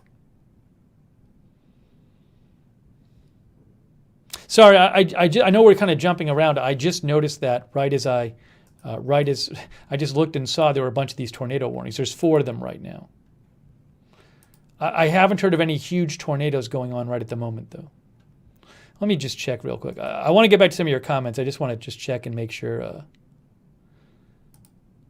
Hang on.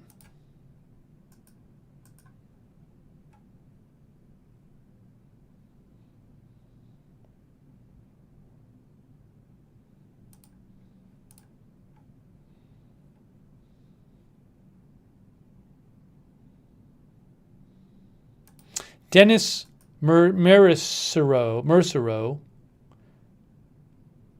who is, I guess, a weather specialist, he says 2 possible tornadoes moving to Alamance County. Lots and lots of homes here that are tucked in the woods, surrounded by tall trees. It's also rush hour and I-85 and NC-87 dangerous situation. Alamance County, he says. This is for this one. He's talking about here.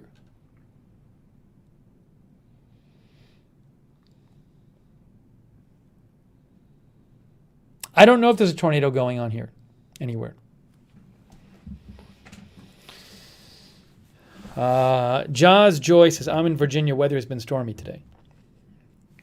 By the way, I owe another thank you to Voyage. Thank you, Voyage, for your support. I appreciate it, Voyage. Thank you.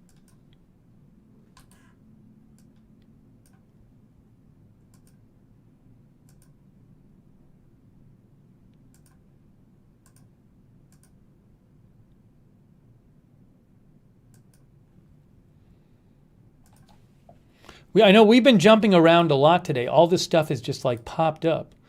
Hang on. A lot of jumping around. I want to thank the moderators too. I've been neglectful about thanking the moderators. Hey, thanks by the way, Beth Kennedy and Brian Wingett. Beth Kennedy, Brian Wingett, Helen Anderson, and Tony Rayner for the Facebook stars. I really appreciate that. Thank you. All right, hang on a second here. There's just too much. And let me thank the mods, too.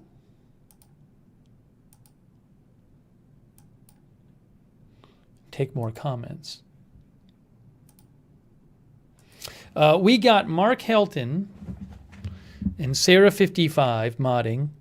Thank you. Lizzie, Sarah Joy, thanks so much, moderators. They are all volunteers. We also have, sorry.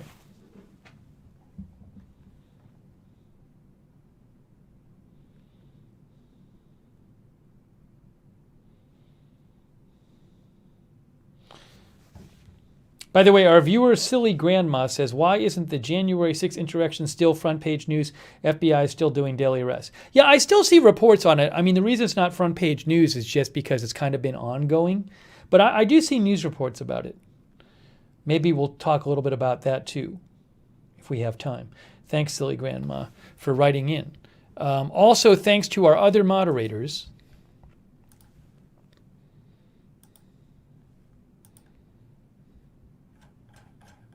Bud Green is there. Hold on a second. Let me just do this.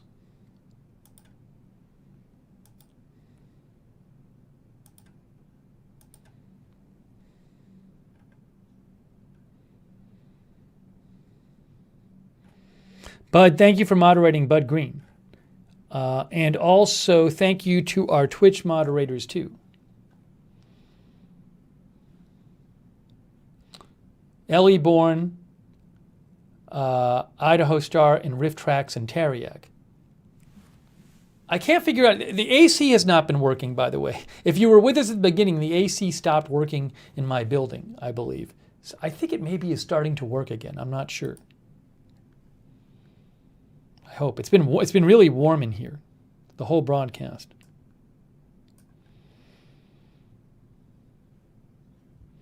All right, sorry. We kind of jump around on this channel. All right, 4 tornado warnings. There's that. Yeah.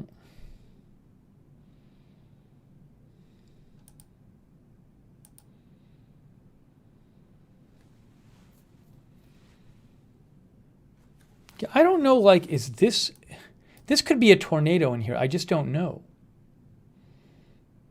Can't tell.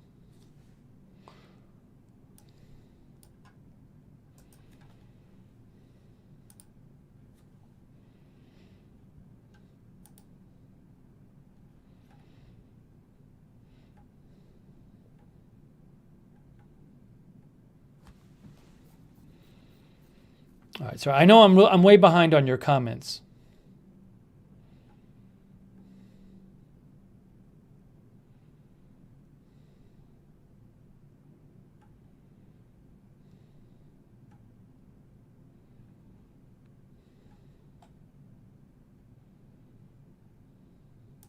Oh, by the way, Debbie Dawn sent me this. Hey, look, this is from the New York Times, and this is today.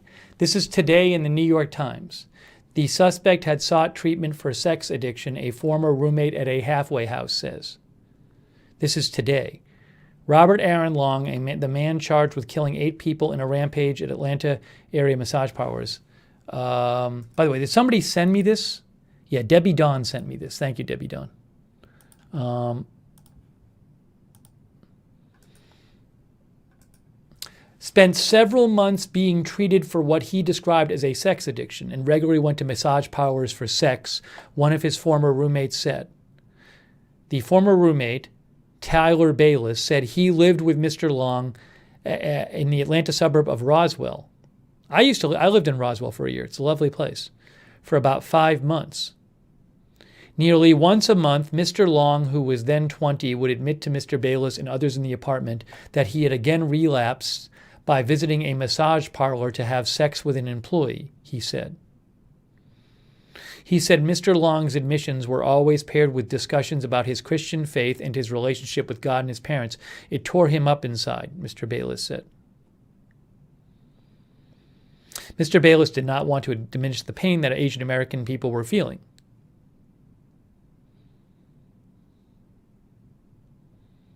He said he was only describing his recollections of Mr. Long to give people more clarity about what he described as the religious mania of Mr. Long.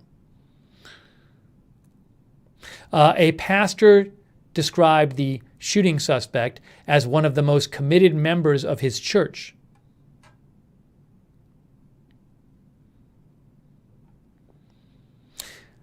Mr. Bayless said Mr. Long, who's the suspect, told him he had tried repeatedly to stop himself from acting on sexual urges. He used a flip phone so he could not access pornography. His computer blocked pornographic websites, and he once had even asked Mr. Bayless to take his computer from him.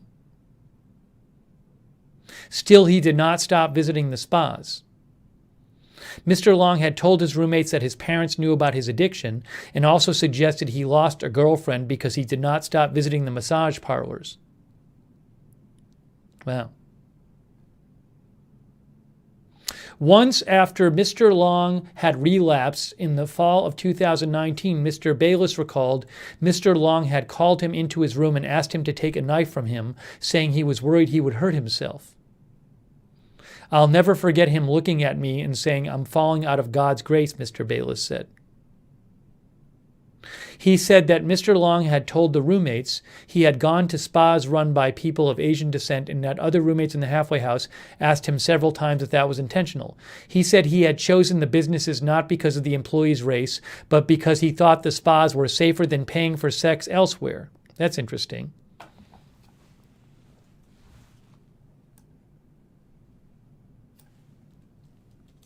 All right.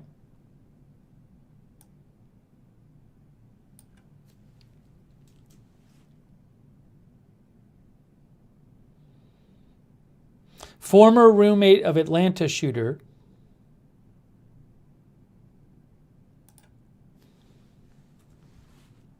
This is very interesting. Look at this.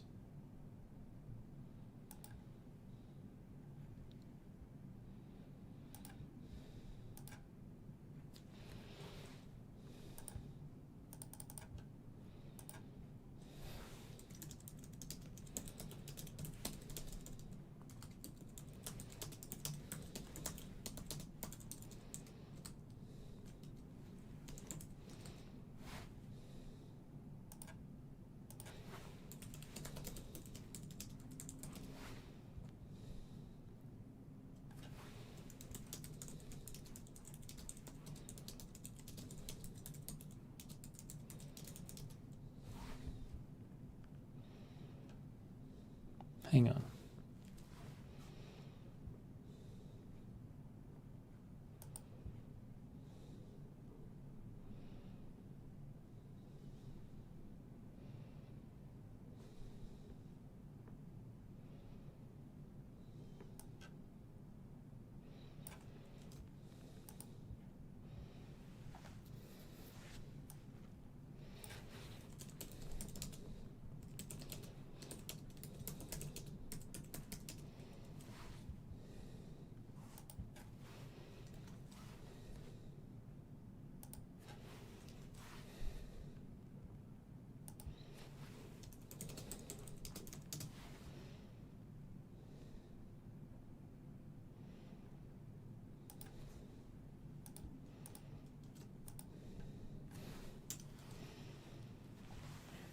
Former rehab center roommate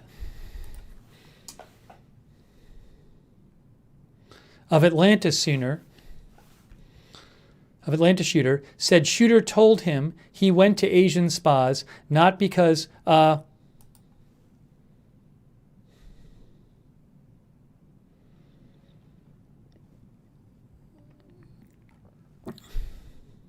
he went to Asian spas for sex. Right? What does it say here? For sex, right.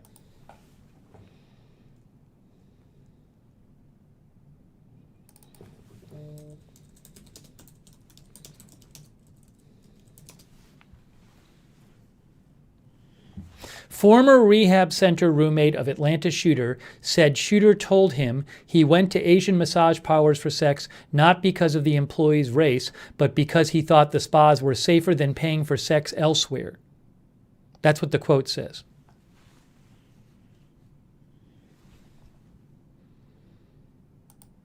Now I said rehab center.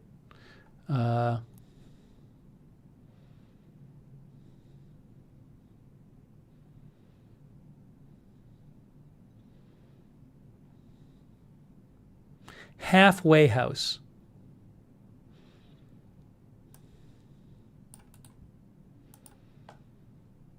A halfway house is a center for helping former drug addicts. I'll say halfway house. Former halfway house roommate of Atlanta shooter said shooter told him he went to Asian massage parlors for sex, not because of the employee's race, but because he thought the spas were safer than paying for sex elsewhere.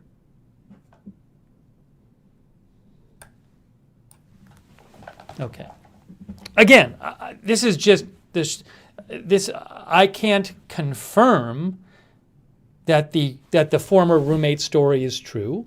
It's published in the New York Times. I can't confirm that there was no other reason that the shooter chose these places. But again, what you have is you have a former roommate saying that well before the shootings, last year, the year before, that the shooter was saying, he said he had chosen the businesses not because of the employee's race, but because he thought the spas were safer than paying for sex elsewhere. Is that true? I don't know. I'm just passing it along. This story just came out. Yeah, Buck Down says halfway house typically follows a say at a rehab center. Yeah, I just wanted to get the terminology right. Halfway house, I looked it up. I didn't even talk about it. But I looked. It says a halfway house, a center for helping former drug addicts, prisoners, psychiatric patients, and others adjust to a life in a general society.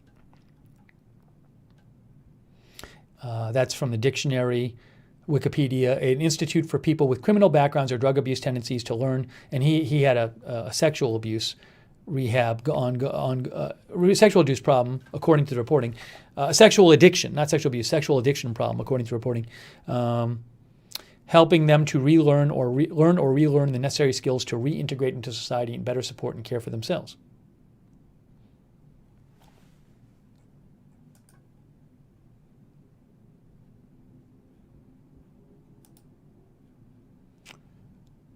Somebody mentioned a possible tornado. Just to jump back really quick, Doug Rabbit mentioned it. We have that's a warning there. That's a warning there. Are these the same place? These are the same place. Are these the only two right now? There's 2 warnings in North Carolina, tornado warnings, and they're in the same rough area. I don't know if there's a tornado going on there right now. I'm not seeing the obvious signs of it. But this is to the east of Greensboro. There's Greensboro right there. And to the northwest of Durham and Raleigh. So definitely some stormy weather. I don't know that there's a tornado there. There's a tornado warning. If you're in the warning, a couple tornado warnings. If you're there, you should take cover. Yeah, that's area 1 and that's area 2. Here and here.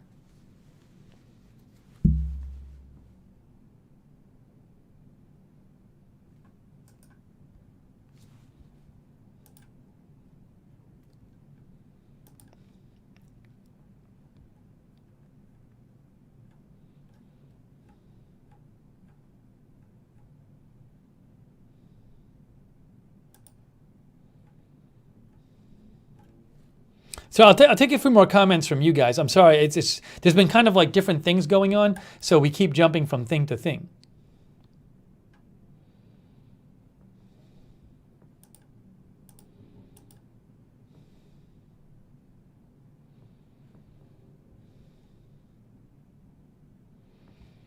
So again, do we finish this article here? I was just looking at this article. This is a New York Times article.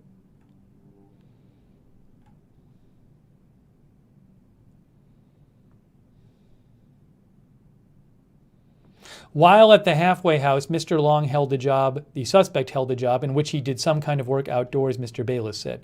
The two fell out of touch in early 2020. The two fell out of touch in early 2020 when Mr. Long moved from the halfway house for more intensive treatment at Hope Quest, a Christian addiction center. So one of our viewers had asked what kind of rehab treatment had he gotten for his sex addiction. According to a former roommate of his, he at one point moved to Hope Quest, a Christian addiction center.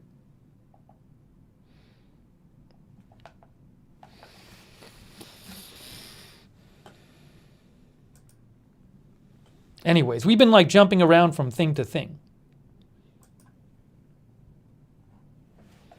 You are watching, this is like our live news roundup thing. In case you don't know, most of you know this, but my main news channel is not this one. It's called Agenda Free TV. Well, if you're watching on non-YouTube, you're watching Agenda Free TV, and this is the main channel. On non-YouTube, there's only one news channel. On YouTube, there are two news channels. There's Agenda Free TV, but there's Agenda Free TV 2, which is this one, and then there's Agenda Free TV. So if it's like a single story, I report on Agenda Free TV. So if you're watching this on YouTube and you've never seen the channels before, and you're watching on Agenda Free TV 2, well, you can subscribe to that if you like the content. But also you might want to subscribe to Agenda Free TV number 1, because I'm probably on there more than I'm on Agenda Free TV 2. And if you're on one of the other platforms, just subscribe to Agenda Free TV. Also, for those of you who don't know, most of you know this, but this is a viewer-supported thing. I do this full-time, and your support is what makes it possible. So I really appreciate everybody who donated today. Thank you. And if you do want to make a donation, you can always go to agendafree.tv, agendafree.tv. Silly Grandma is watching on Twitter. Yeah, this is on Twitter as well, through Periscope.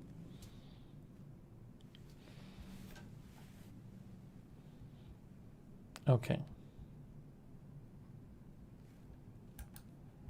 See, I will say, though, I was telling you, man, I hadn't heard all this new stuff about the shooter. And some of you pointed to me to the CNN article, which last night talked about how there's reports that he was kicked out of his house the night before the shooting for his sex addiction, and that he was spending hours there watching pornography, So we've heard this various reporting, and there was reporting here. And so I was saying, man, I didn't even know of any of this until this stream, until you guys told me about it. I said it wasn't mentioned in the press conference today. It wasn't in the articles I read today. But I will say this. I mean, the New York Times just came out with this article. It's today, March 18th. And the person they interview in this article is the same person interviewed in the CNN article.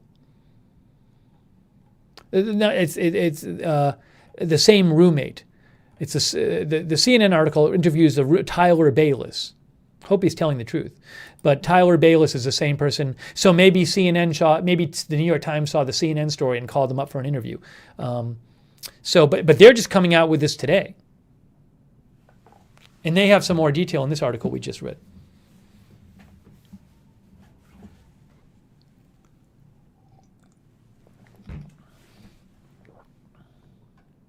We might do another stream on this.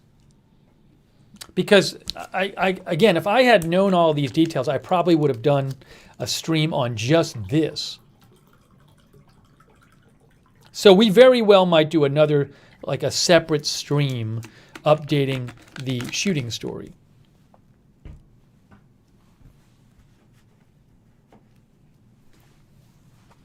We literally didn't even talk about the whole thing with the AstraZeneca vaccine. We haven't even talked about that.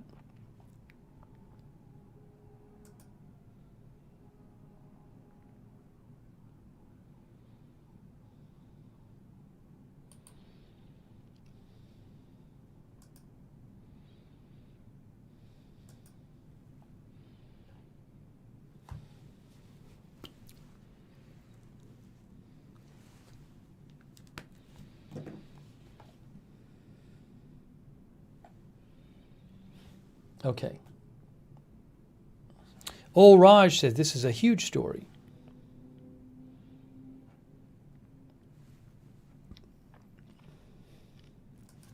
Buck Down says, I like the bouncing from topic to topic.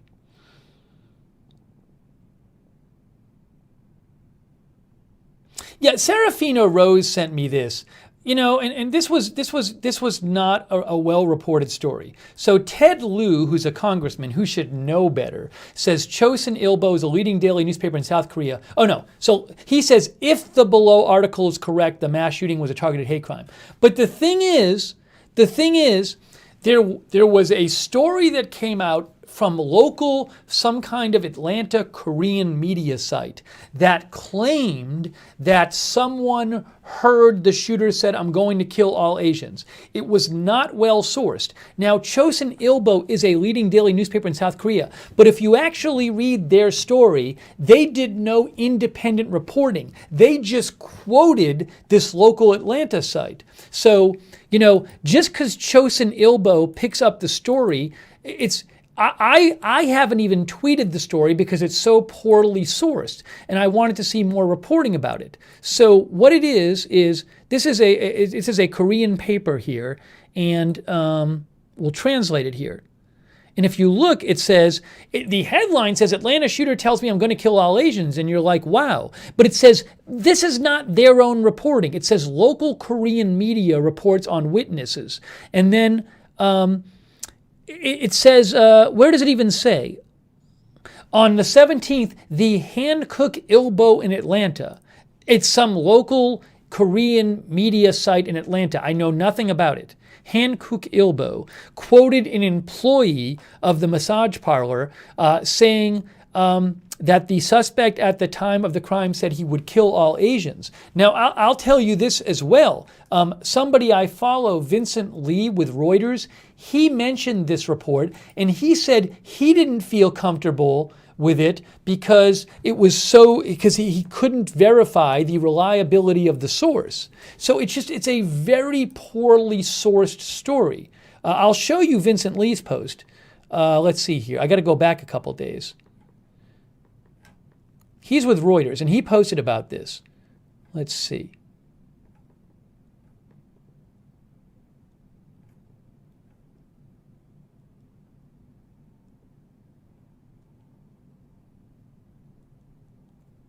Yes, he says there was an anonymous second-hand quote. So the Korean local newspaper, they didn't even interview the witness. They said someone told them that they had heard that a witness heard this. It was an anonymous second-hand quote in a local Korean newspaper. He says there was an anonymous second-hand quote in a local Korean newspaper that says the suspect screamed he would kill all Asians before carrying out an attack, but that hasn't been corroborated elsewhere. Then he also posted about this earlier. Where did he post about it?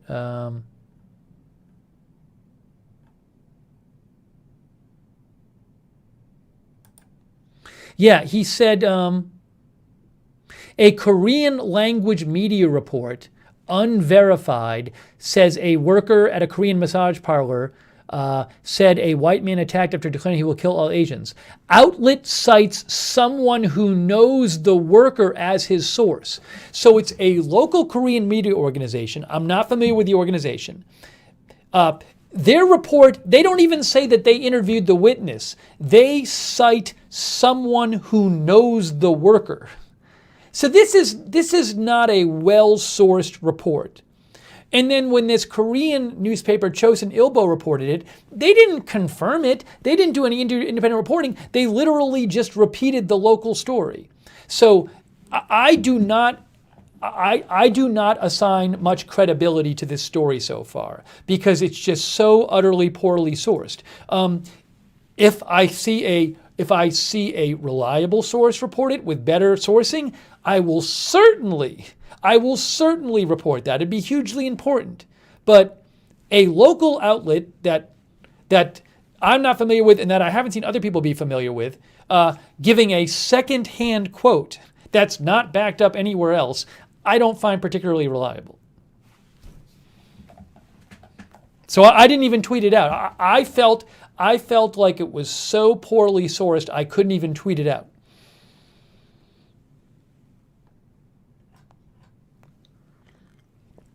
And that's why Ted Lieu should know better. He shouldn't be posting that because it's such a poorly sourced thing. He shouldn't be posting that because it gives credibility when he posts it.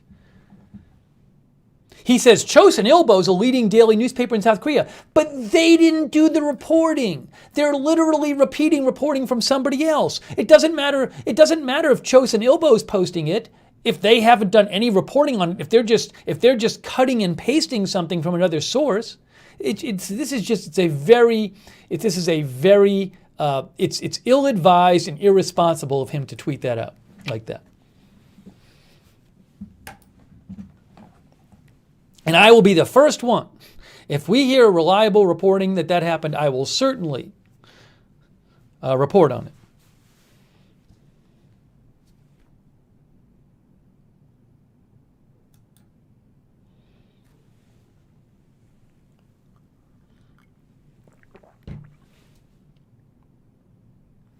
Craig Carlberg says, second-hand sources are very fickle. You don't know how you should rely on that source.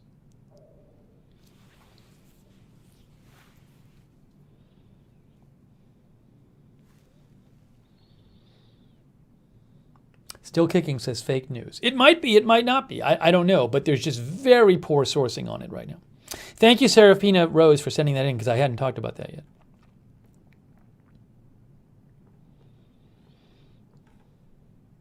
Jennifer Towers sent me this an hour ago. My Fox 8 evacuated their studio due to a possible tornado. But I'm not aware of any significant tornado so far in North Carolina today. That's from Michael Gibson.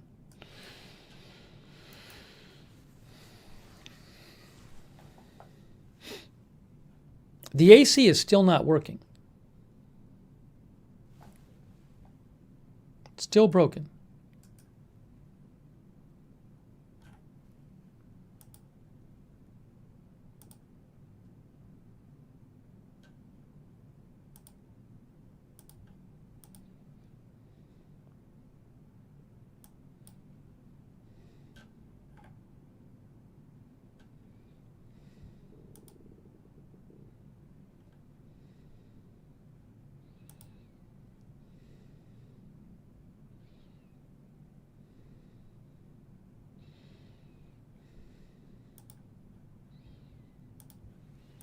All right. I do want to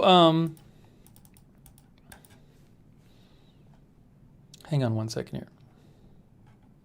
Give me 1 sec.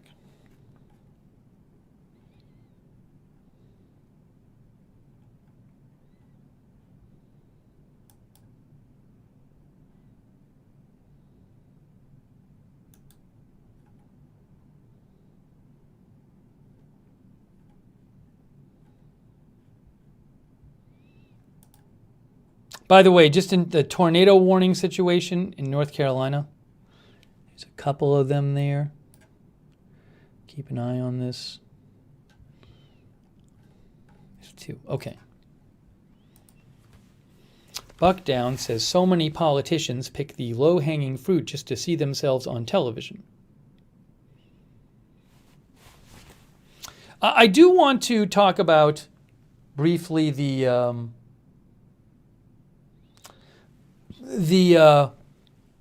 thing with the AstraZeneca vaccine.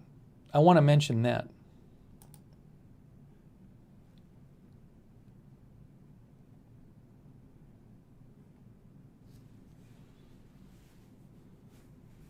By the way, our viewer Carmen AG says, and the shooter was coming to Florida. Thank goodness his family called authorities. Could have been much worse. Still sad, she says. Now, she still thinks it was a racist attack, our viewer Carmen. Thank you, Carmen, for writing in.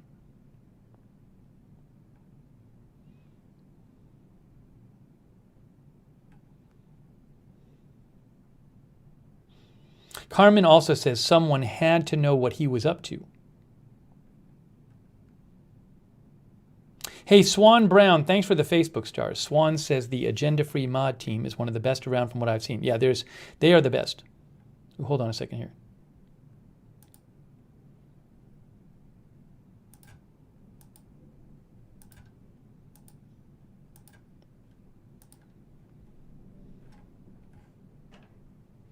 Haruna is watching from Cameroon. Very cool. Haruna Mahamat.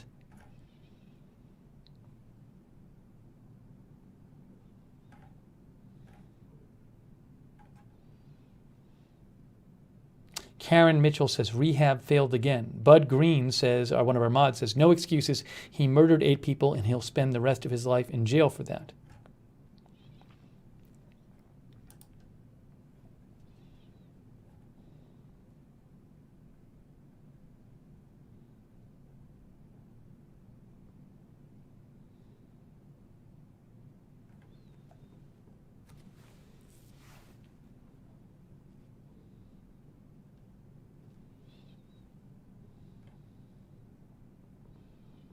On the Sidewalk guy says Ted Lieu shouldn't have posted that.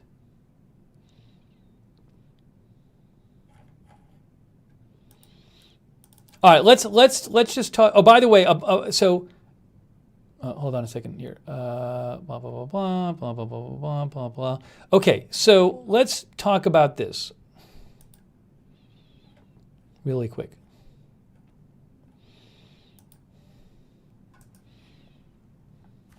This was actually a big story, but we haven't talked about it yet. So remember we talked about how the AstraZeneca vaccine, a bunch of countries, including a bunch of countries in Europe, had stopped giving it to people because they said they had concerns about it because there was of a small number of blood clot cases that were found in people who had taken the vaccine.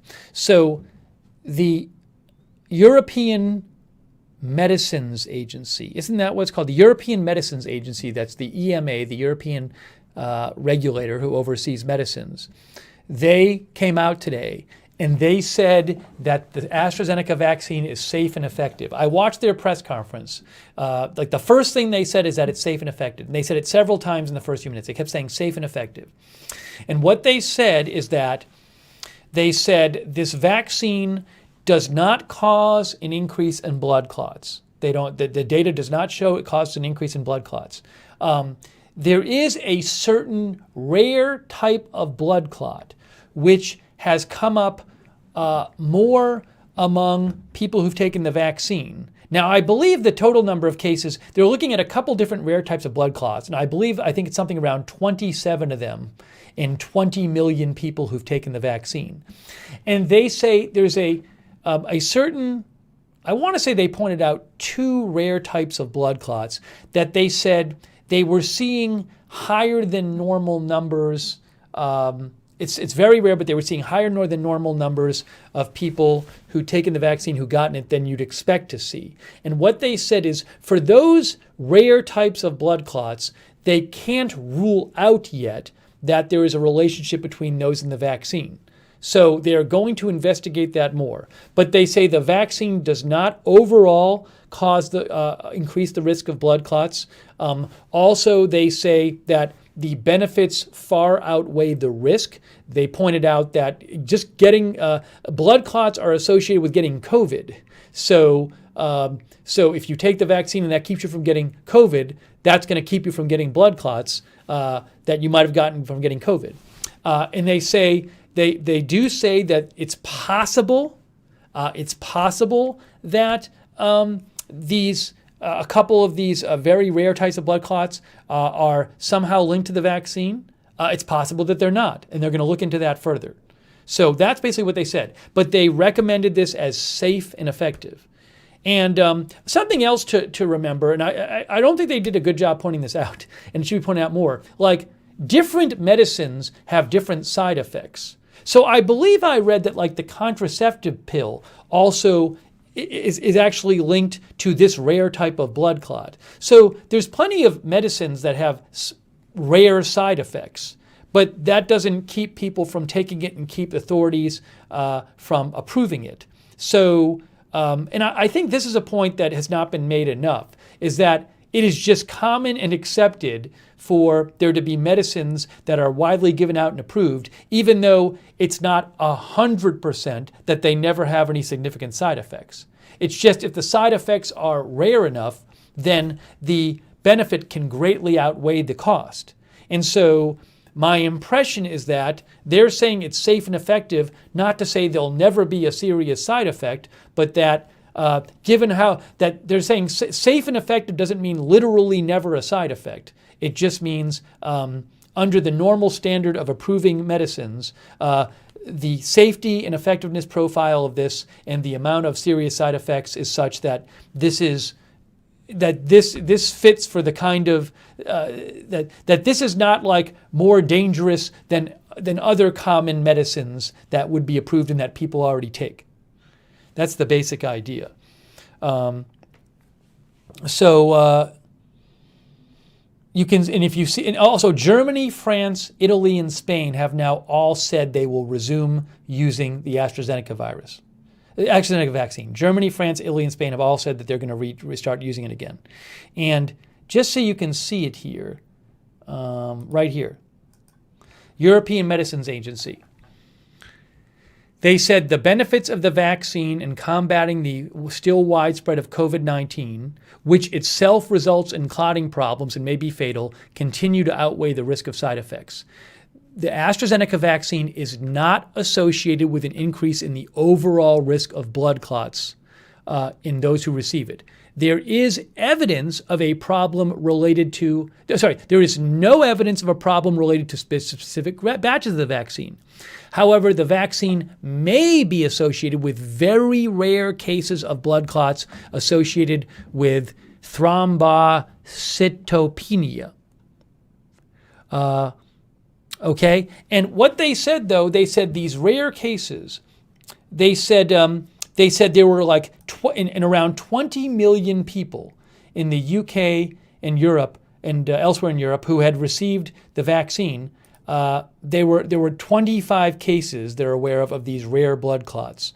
And they say a causal link between those rare cases and the vaccine is not proven, but it's possible and deserves further analysis. But they also said they can imagine other reasons why people might have gotten these blood clots. For example, if somebody took the vaccine, a couple times in the press conference today, they said that these rare blood clots could be due to people who had COVID in the past, way before they took the vaccine. And maybe it's something to do with a long-term effect of them having COVID in the past. So it's just not clear. But again, this is what they said, and a bunch of countries have already said they're going to start using the vaccine again.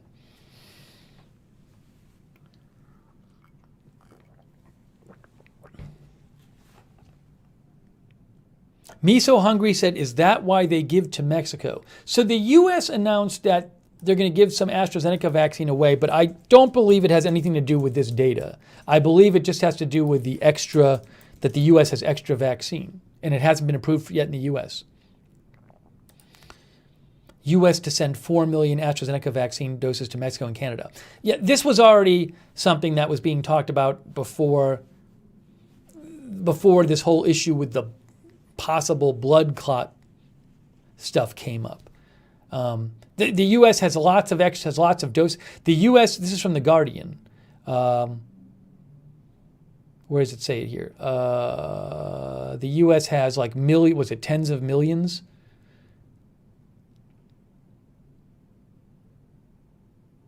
AstraZeneca has millions of doses made in a U.S. facility and has said that it would have 30 million shots ready at the beginning of April. So the U.S. has millions and millions of these doses that they're just not using. And they might not ever use because I think they have more than enough of other vaccines that have been approved on the way to vaccinate all Americans.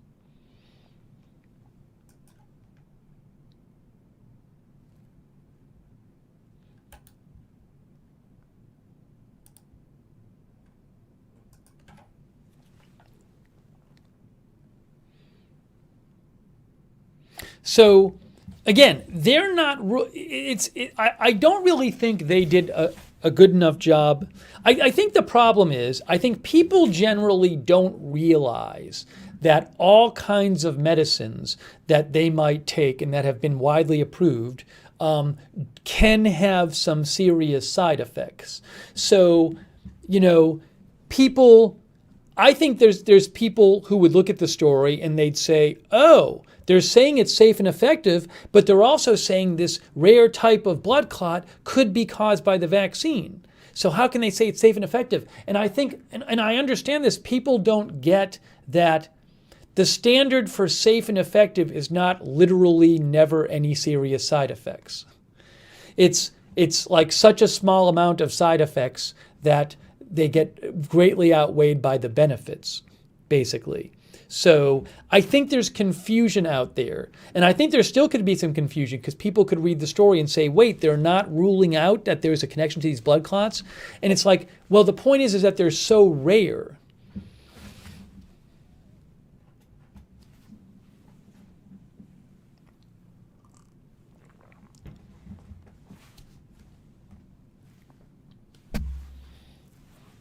Right. Misty Blue says, just listen to the TV commercials for medications. Good Lord. Yeah, I mean, you watch the infomercials for various common medications. Listen to all the side effects they talk about. possible serious side effects. Exactly.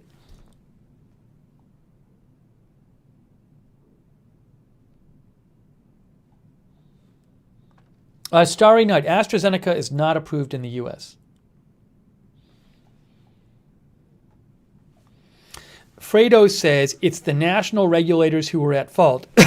They should have waited for the EMA verdict before pausing the rollout. Well, there's been a lot of criticism of the countries stopping using the vaccine because I believe, and there's others who believe, that a lot of people will just hear the headlines, they won't keep up with the story, and what they'll do is they'll just hear this headline that the countries are stopping giving this out because of blood clot concerns, and they just say, "Oh, I guess the vaccine causes blood clots." And I think there's some people out there who might might have heard the headlines in the last week, and they might think not just that the AstraZeneca vaccine causes blood clots, they might just not even know there's different types of vaccines, and they might say to themselves, "Well, I'm not going to get it now because it causes blood clots."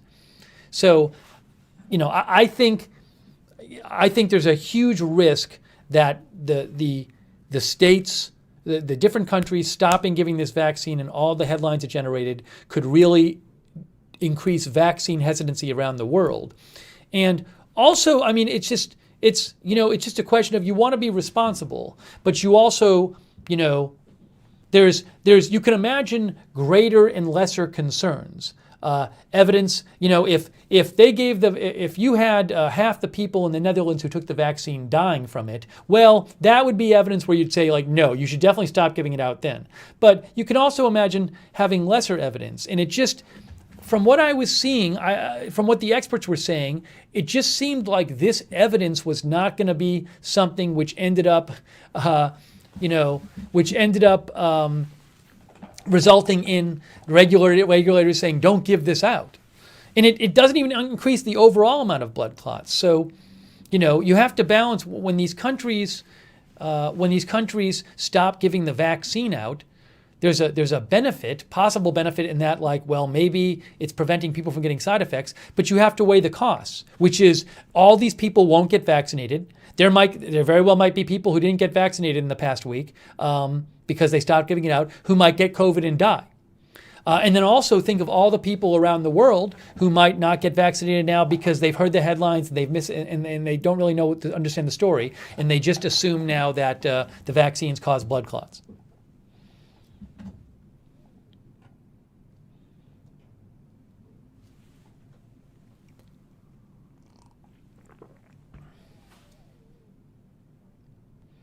Saranya says it can happen with any of the vaccines. People are better off getting the vaccine.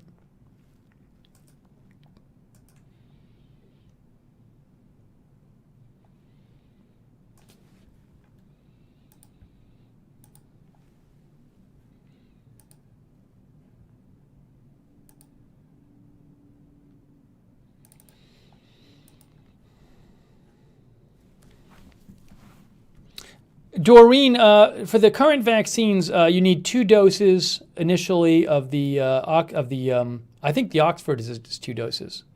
Is the Oxford AstraZeneca 2 doses? 2 doses of the Pfizer and Moderna and 1 dose of the Johnson & Johnson. It's not clear if people need booster shots.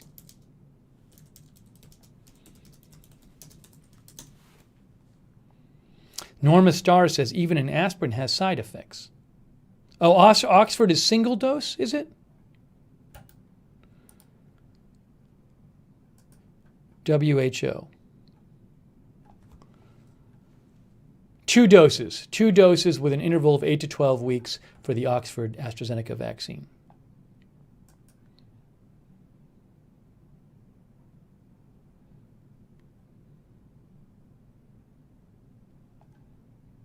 Yeah, some people are mentioning like Poland and Brazil. I think we might talk about that in a different stream.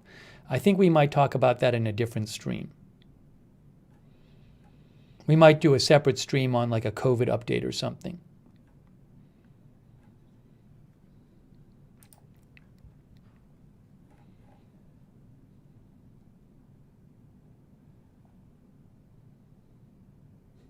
Peckerman says AstraZeneca was reluctant to pay off European heads or various ministries. I haven't heard that, Peckerman.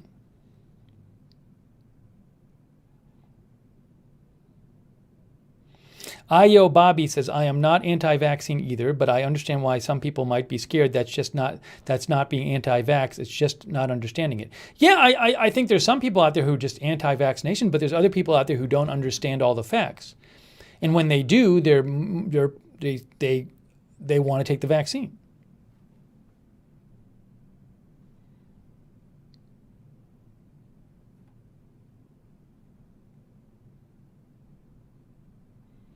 Grape to see you says the fast voice in medicine commercials talks like a minute listing side effects, and then at the end says may cause death.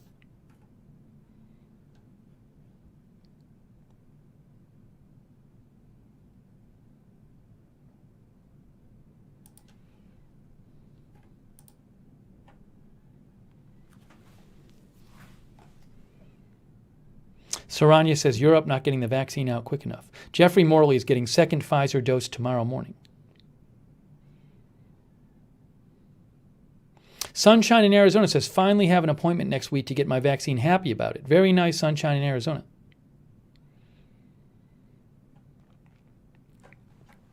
Yeah, I think what we'll do is either on the next one of these or we'll do a separate stream where we just talk about what's going on in different countries or something. But I think what I am going to do is, hang on a second here.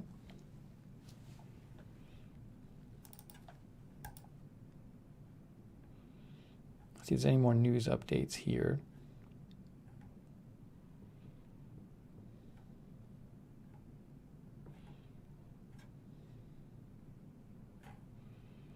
Yeah, I'd kind of like to do... Murkow says, father got second dose of AstraZeneca vaccine, 86-year-old, feeling great, happier than all hell. Oh, Christopher Lund stopped by, too.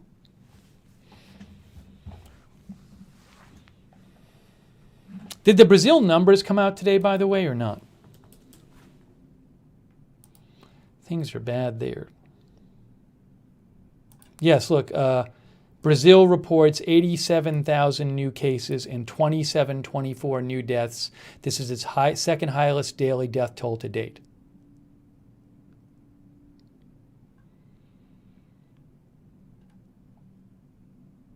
Tim Drink to that says, getting my first dose on Saturday in UK, very happy.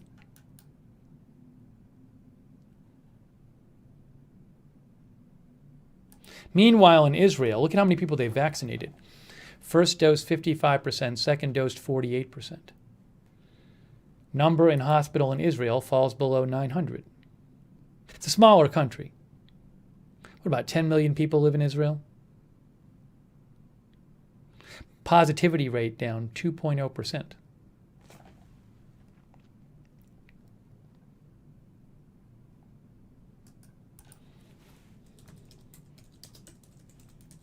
Amber E says, I finally got my first dose this week. Very nice. 9 million people in Israel. Kathy Wickman says, the problem is the AstraZeneca vaccine is the least expensive and the most portable. Best for less advantaged countries. They really did a disservice in stopping the distribution and causing doubt. That's from Kathy Wickman.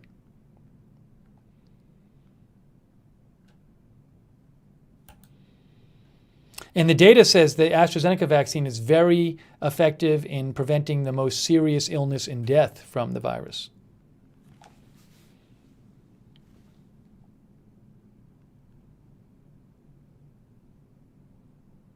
Bruce Curtis, I've already gotten the vaccine. I already got my first shot a week and a half ago. My second shot is in 2.5 weeks. I got the Moderna one. I didn't have a choice. I just went there, and that's what I got. I went to a place where they were giving out, where they had extra vaccine. I was just trying to get a shot. Some places give out extra vaccine because otherwise they have to throw it out because you have to use it in a certain amount of hours. So I went to a place and I asked if they had extra, and they had extra that day, and that's how I got my dose.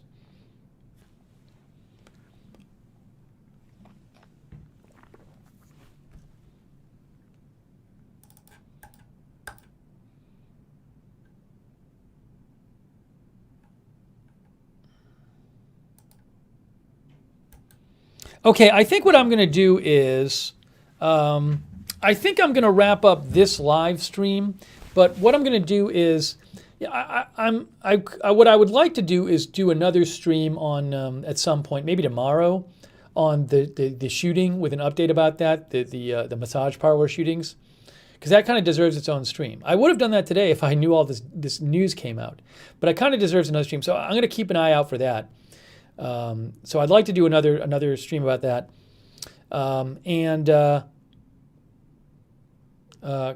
Chris says, has anyone said they got the J&J yet? I mean, I've seen online people have gotten it. I don't know anyone who got that personally.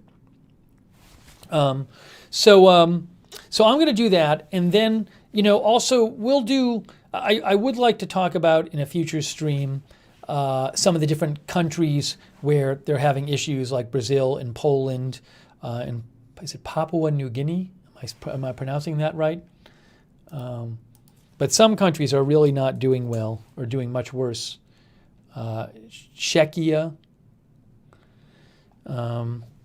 So we'll talk that. We'll talk about that on a future stream. But I think I'm going to wrap up this stream right now. So I really appreciate you guys tuning in for the live news roundup. If you like the coverage, make sure you subscribe. And remember, if you're watching on YouTube, my normal news channel on YouTube is Agenda Free TV. This is Agenda Free TV 2 on YouTube, but my usual news channel is Agenda Free TV. So if you like this, subscribe to both Agenda Free TV 2 and Agenda Free TV. If you're on one of the other platforms, it's just one news channel, Agenda Free TV. And if you do want to subscribe on YouTube, make sure you click the notifications bell and choose all notifications. Oh, thank you, Arizona Jumper. Hey, I really appreciate that, Arizona Jumper. Thanks so much. That's very nice of you.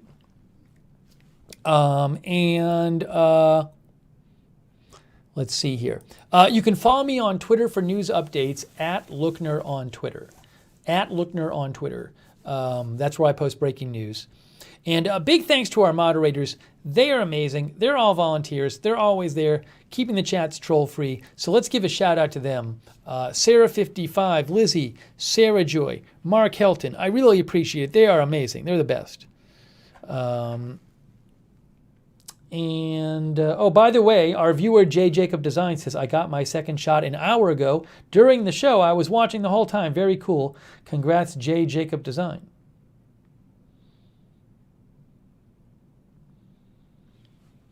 Very cool. Oh, thank you, Celine V, for your support. Thanks for the bye-bye stickers. Arizona Jumper and Celine V, I appreciate that. Thank you. Our other moderators, too. Bud Green has been moderating. Thank you so much, Bud, for moderating. Ellie Bourne, Idaho Star, thanks. Krista Borden was moderating. Thank you, Krista. So thanks to all the mods. Of course, thanks to everybody who donated, because that is how I can do this coverage. So big thanks to all the donors. If you do want to support with a donation and you like the coverage and you want to support the channels, you can go to agendafree.tv, agendafree.tv. Also, if anybody's interested in being a volunteer moderator, just ask the mods about it and they can give you more information. The Myra says, I got my first Moderna shot Tuesday and I feel better than I have in months. I don't know if it's supposed to make you feel better. It's just supposed to make you feel, but that's great that you do. I had some side effects for like 2 days. And that was it. And then they went away. Okay. And thanks to, and also the Discord notifications. A reminder, I do have a personal channel also called Lookner. That's where I just do non-news videos. It's a little more lighthearted, I would say. That's Lookner. That's on YouTube only. So if you want to check out my non-news videos, we do live streams a lot. Just kind of, it's live streaming, but it's chill. It's more chill, not news based. That's on Lookner on YouTube. Oh, thank you, Ray Skymunker. Hey, thanks, Ray. I appreciate your support, Ray Skymunker. Thank you. And thanks to all of our viewers. For notifications, the best way to know when I'm coming on the air is the Discord notifications. We've set up these free notifications through Discord. They work great. I have the Discord app on my phone so that the notifications just pop up on my phone when I'm going on the air. I know I'm going on the air, but I like to see the notifications anyway to make sure they're working. But the Discord notifications are the best way to not miss a stream. So if you want to sign up for that and check it out, at the bottom of the video description on YouTube, You can catch, the link is right there to the Discord notifications, and our mods can post that as well. Brandon says, just a sore arm today. I had a sore arm the first day, and my big side effects were the second day. I had like a headache, kind of felt blah. By the night of the third day, they were gone. All right, thanks to our viewers. Hey, on Periscope, F35 Light was watching, CJS FMFG. There you are, Perry, Silly Grandma, Misty Blue, J. Jacob Design, Starry Nights. Oh, and thanks all of you. Thanks, and they and everybody else still kicking. Bruce Curtis, they and Fat Sinatra. Yeah, Fat Sinatra. I got my first vaccine shot last week.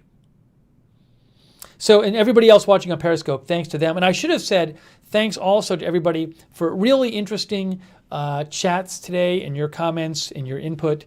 Really interesting comments. And thank you for telling me you were the guys who told me there was this new news out about the Atlanta shootings, the Atlanta area shootings, which I didn't even know. So I know that thanks to you. So thank you for keeping me informed. Now, I like to see the notifications because I want to make sure they're working. So that's why I have them on. Then I know that they're going out. Let's see here. Thanks also to our Facebook viewers, Carmen A.G., Krista, Bud Green, Krista Borden, Jan Olson Porter, Angela Runnels, Doreen Weir, John Ginty, Kathy Van Pelt, Swan Brown, and our other viewers on Facebook. Our Twitch viewers. iBash says, brother had the Johnson & Johnson vax, no reaction. Both parents had the Pfizer vax. Dad had only one bad night and was good. Thanks, iBash, for writing in. And thank you, iBash, for watching. Mancubus, Shaggy, On the Sidewalk Guy, Uncerkind, Stinky Moko, Quinn Thing, Grape to See You, Barley Hops, Yang Chat, and all of our other Twitch viewers. Thanks for watching on Twitch. And thanks to our YouTube viewers. Cranky Poodle, Arizona Jumper, Melissa McQueen, Debbie Dawn, Andy Mia says, love this chat. Everyone here is so nice and respectful. Yeah, Mod's a big part of that. Thank you, Mods. Norma Star, Judy Socket. Arizona Jumper. Oh, it's raining out. I hear the rain right now. Michelle Ryan. Elizabeth G. Tim, I will check my... Tim said he sent me breaking news. I will have to check it out. Thank you, Tim. I will check on it. St. Soulsborn, Brandon Johnson, thanks for watching. Craig Carlberg, Paula Faust, Montpelier, Merkrow, Kimmy Rose, Jazz Joy, Not Cupcakes, Scarlet, Tim Drink to That, Pose, Disabled Keeper of Fish, Richie Cuna, I think I said St. Soulsborn, and everybody else watching, Paula Faust. All right, guys. So thank you for tuning in to our today's news roundup. I appreciate you watching, and we will do more coverage soon here and on Agenda Free TV on YouTube, if you're watching this on YouTube. Oh, and thank you, Brenda Triplet. Hey, thanks, Brenda. That's very nice of you. Much appreciated, Brenda Triplet.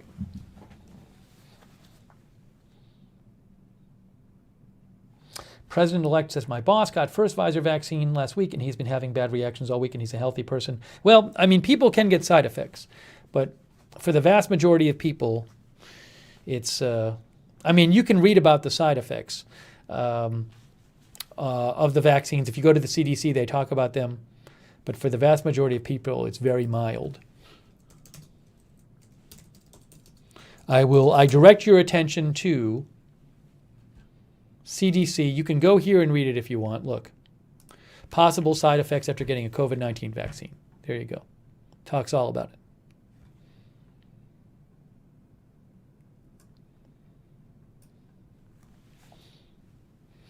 All right, guys. Louise, thanks for watching too.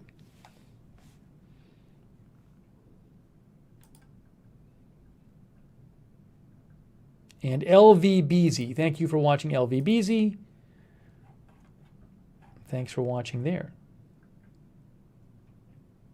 And Damian Marley and Jan Olson Porter. And Michelle Mascari Edmondson. And okay, guys, that's it for now. Thank you so much for watching this news roundup. And we will see you soon with more live coverage at Agenda Free TV and Agenda Free TV 2.